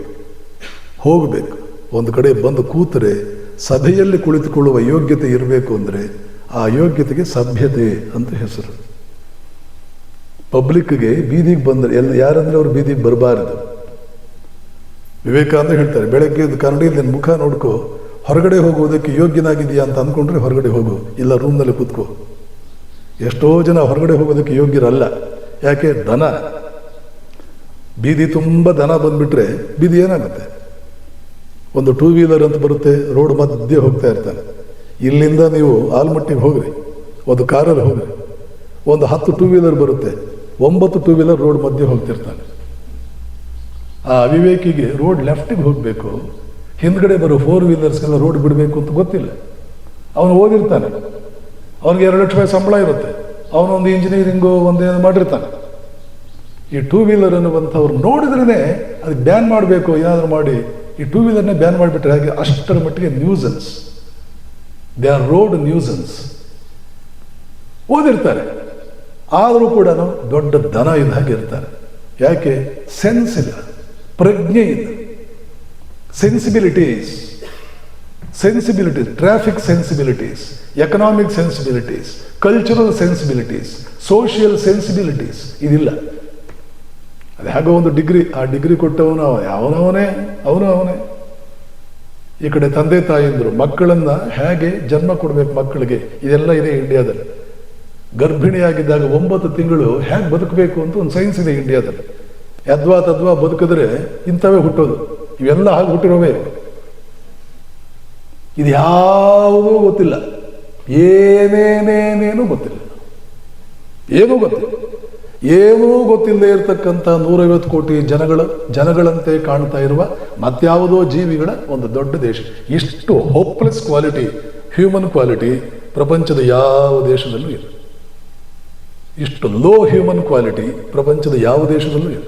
ಯಾಕೆ? ಈ ಕಡೆ ಎಜುಕೇಷನ್ ಸಿಸ್ಟಮ್, ಆ ಕಡೆ ಇಗ್ನೋರೆಂಟ್ ಪೇರೆಂಟ್ಸ್, ಈ ಕಡೆ ಒಂದು ರೀತಿಯ ಏನೋ ಒಂದು ಕಾಂಪ್ಲೆಸೆನ್ಸಿ, ಒಂದು ರೀತಿಯ ನಿದ್ರಾವಸ್ಥೆ. ಇದೆಲ್ಲ ಆಚೆ ಹೋಗಬೇಕು ಅಂತಂದ್ರೆ ವಿವೇಕಾನಂದರಂಥ ಚಿಂತನೆ ಕೇಳಿದ್ವಿ ನೋಡಿ. ಕೂಲಿ ಹುಡುಗನಾಗಿದ್ದವನು, 3 ದಿನಕ್ಕೆ ಒಂದು ಹೊತ್ತು ಊಟಕ್ಕೆ ಗತಿ ಇಲ್ಲದೆ ಇದ್ದವನು, ಕಂಡಕ್ಟರ್ ಕೆಲಸ ಮಾಡ್ತೀನಿ ಅಂತಿದ್ದವನು, ಫಸ್ಟ್ ಅಟೆಂಪ್ಟಲ್ಲಿ IPS ಹ್ಯಾಕ್ ಪಾಸ್ ಮಾಡ್ತಾನೆ. ಮಾಡಿದೆ ನಮ್ಮ ಆಶ್ರಮದ ಹುಡುಗ.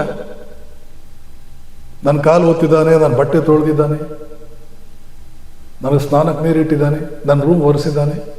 ಕಂಡಕ್ಟರ್ ಕೆಲಸ ಸಿಕ್ಕಿದ್ರೆ ಸಾಕು ಅಂತ ಹೊರಟಿದ್ದವನು. IAS ಮಾಡು ಹೇಳಿದ ಮಾತು ಕೇಳ್ದ. ಅವನಿಗೂ ಇಂಥ ಹುಡುಗರು 100 ಜನ ಬಂದಿದ್ದಾರೆ ನನ್ನ ಸಂಪರ್ಕಕ್ಕೆ. ನನ್ನ ಸಾರ್ವಜನಿಕ ಜೀವನ ಪ್ರಾರಂಭ ಆಗಿದ್ದೇ ಇಲ್ಲಿ ಮನಗುಳಿದಲ್ಲಿ. ಬಂದ ದಿನದಿಂದಲೇ ಎಲ್ಲ ಹುಡುಗರಿಗೂ ಆ ಮಾತುಗಳು ಹೇಳ್ತಾ ಇದ್ದೇವೆ, ಆದರೆ ಏನು ಉಪಯೋಗ ಇಲ್ಲ. ಯಾಕೆ? ಕ್ಯಾಟಗರಿ ಬೇರೆ. ಅಲ್ಲಿ ಗದಗಿನಲ್ಲಿ ಒಬ್ಬ ಹುಡುಗ ಸಿಕ್ಕಿದ. ಕಂಡಕ್ಟರ್ ಕೆಲಸ ಏನು ಮಾಡ್ತೀಯೋ IAS ಮಾಡು ಕೇಳಿದ ಮಾತು, ಕೂತ್ಕೊಂಡ. ಫಸ್ಟ್ ಅಟೆಂಪ್ಟ್ನಲ್ಲಿ IPS ಮಾಡಿ ಬಿಸಾಕ್ಬಿಟ್ಟ. ಇವತ್ತು 13 ಜನ SP-ಗಳು ಒಂದು ಕೈ ಕೆಳಗಡೆ ಇದ್ದಾರೆ. Ravi Chandannavar, a famous IPS officer in Karnataka, ನಮ್ಮ ಆಶ್ರಮದಲ್ಲಿ ಬೆಳೆದವನು, ಕನ್ನಡ ಮೀಡಿಯಂನಲ್ಲೇ ಪಾಸ್ ಮಾಡಿದವನು. ಇಂಥದ್ದು ಎಷ್ಟು ಬೇಕು? ಬಸವನ ಬಾಗೇವಾಡಿ ಹುಡುಗ MA ಇಂಗ್ಲೀಷ್ ಮಾಡಿದ, 10,000 ರೂಪಾಯಿ ನೌಕರಿಗೆ ಎಲ್ಲರ ಮಾಸ್ತರ್ ಕೆಲಸ ಕೊಡಿಸಿ ಸ್ವಾಮೀಜಿ ಅಂತಂದ.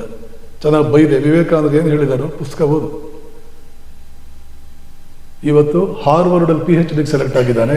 $50,000 per year ಸ್ಕಾಲರ್ಶಿಪ್ ಬರುತ್ತೆ ಅವನಿಗೆ, ರೋಡ್ ಸ್ಕಾಲರ್ಶಿಪ್. ಬಸವನ ಬಾಗೇವಾಡಿ ಅಂದರೆ ಲಂಡನ್ನ.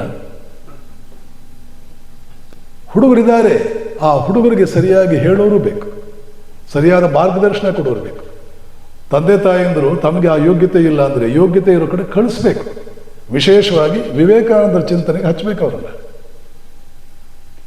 ವಿವೇಕಾನಂದ ಬಂದಿದ್ದು ಕಂಡಕ್ಟರ್ನ IPS ಆಫೀಸರ್ ಮಾಡೋಕ್ಕೆ. ಕನ್ನಡ ಶಾಲೆಯಿಂದ 10,000 ರೂಪಾಯಿ ಸಂಬಳ ತಗೊಳ್ತೀನಿ ಅಂತ ನಮಗೆ ಹಾರ್ವರ್ಡಲ್ಲಿ PhD ಮಾಡೋದು ಕಳಿಸೋದಕ್ಕೆ. ಈ ಟ್ರಾನ್ಸ್ಫಾರ್ಮೇಷನ್ಸ್ಗೆ ವಿವೇಕಾನಂದರು ಬಂದಿದ್ದು. ಎಲ್ಲಿದೆ ಟ್ರಾನ್ಸ್ಫಾರ್ಮೇಷನ್? ಎಲ್ಲಿ ಸಿಗುತ್ತೆ ಟ್ರಾನ್ಸ್ಫಾರ್ಮೇಷನ್? ಇನ್ಸ್ಪಿರೇಷನ್ ಇದ್ದ ಕಡೆ ಟ್ರಾನ್ಸ್ಫಾರ್ಮೇಷನ್. ಇನ್ಸ್ಪಿರೇಷನ್ ಎಲ್ಲಿ ಸಿಗುತ್ತೆ? ಸಿಕ್ಕಿದ ಕಡೆಯಲ್ಲಿ ಇನ್ಸ್ಪಿರೇಷನ್ ಸಿಗುತ್ತಾ? ಆ ಇನ್ಸ್ಪಿರೇಷನ್ ಬೇರೆ, ರೆಸ್ಪಿರೇಷನ್ ಅಲ್ಲಿ ಬರುತ್ತೆ. Inspiration, expiration, that is different, that is of no use. ಅರ್ಥ ಮಾಡ್ಕೊಳ್ಳಿ. ವಿಶೇಷವಾಗಿ ವಿವೇಕಾನಂದ ಜಯಂತಿ ದಿನ ಬಂದಾಗ, ಇನ್ನು ಕುಳಿತಾಗ ಏನೋ ವಿಚಾರಗಳನ್ನು ಹೇಳೋದಕ್ಕೆ ಬಂದಿದ್ದಾರೊಬ್ಬರು, ಕೇಳೋದಕ್ಕೆ ನಾವು ಕೂತಿದ್ದೀವಿ ಅಂತಂದಾಗ you must have a different mindset. You should not behave like beasts. ಇದೆಲ್ಲ ಅರ್ಥ ಮಾಡಿಕೊಂಡ್ರೆ ಲೈಫು ಬಹಳ ಗ್ಲೋರಿಯಸ್ ಆಗುತ್ತೆ. ಇಲ್ಲ ಅಂತಂದರೆ there is a term in English language that is called as amorphous existence. You have an existence but it can never be felt like that of a Solomon Grundy. So that should not be the case with human beings, at least of India. So I am extremely thankful to Sri Sajjanji that he came here and graced the program. And I am sure that he must be one of the instruments in making this program a reality equally. So thankful to Purti Hassan, Dr. Sharanu, who is still very young, but I am sure that he has a lot of dreams in him. high aims, high dreams, high aspirations. That is one basic thing that is required for the growth and the unfoldment of the infinite dimension that is there hidden inside every man. It is of essential nature. And also equally, very thankful to our Dr. Balwantaraya, who grew up in Ramakrishna Ashrama atmosphere and who today has earned a very good name wherever he has gone.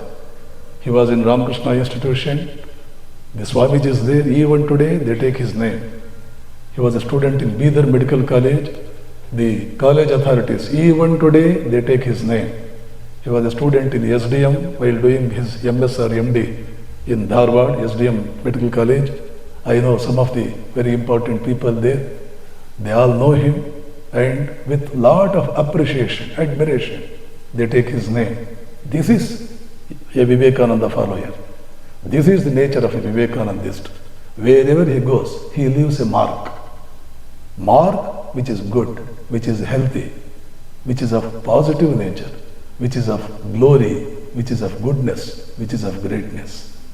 That must be the aspiration with which we have to grow up in life. ಬಂದಿದ್ದೀವಿ ಹೇಗೋ ಬದುಕೋದು ಒಂದಿನ ಹೋಗೋದು. Why live like that?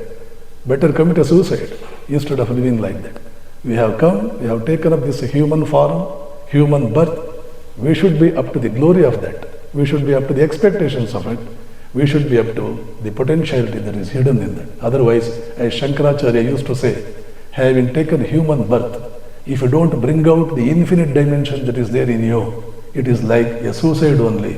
Labdhva katham-chit narajanma durlabham tatrapi pumustvam shruti paradarshanam yastu atmamukto nayateta mudhadehe sa atmaha swam vinihanti asadgraha. Having taken human birth, if you don't realize all the potentialities that are there in you, you are verily committing your own suicide. Shankaracharya says. A very great man says like that. Siddheshwara Swamiji said that. A very great man says like that. So I thank all these people and I thank you all for listening to me all the while. Thank you so much.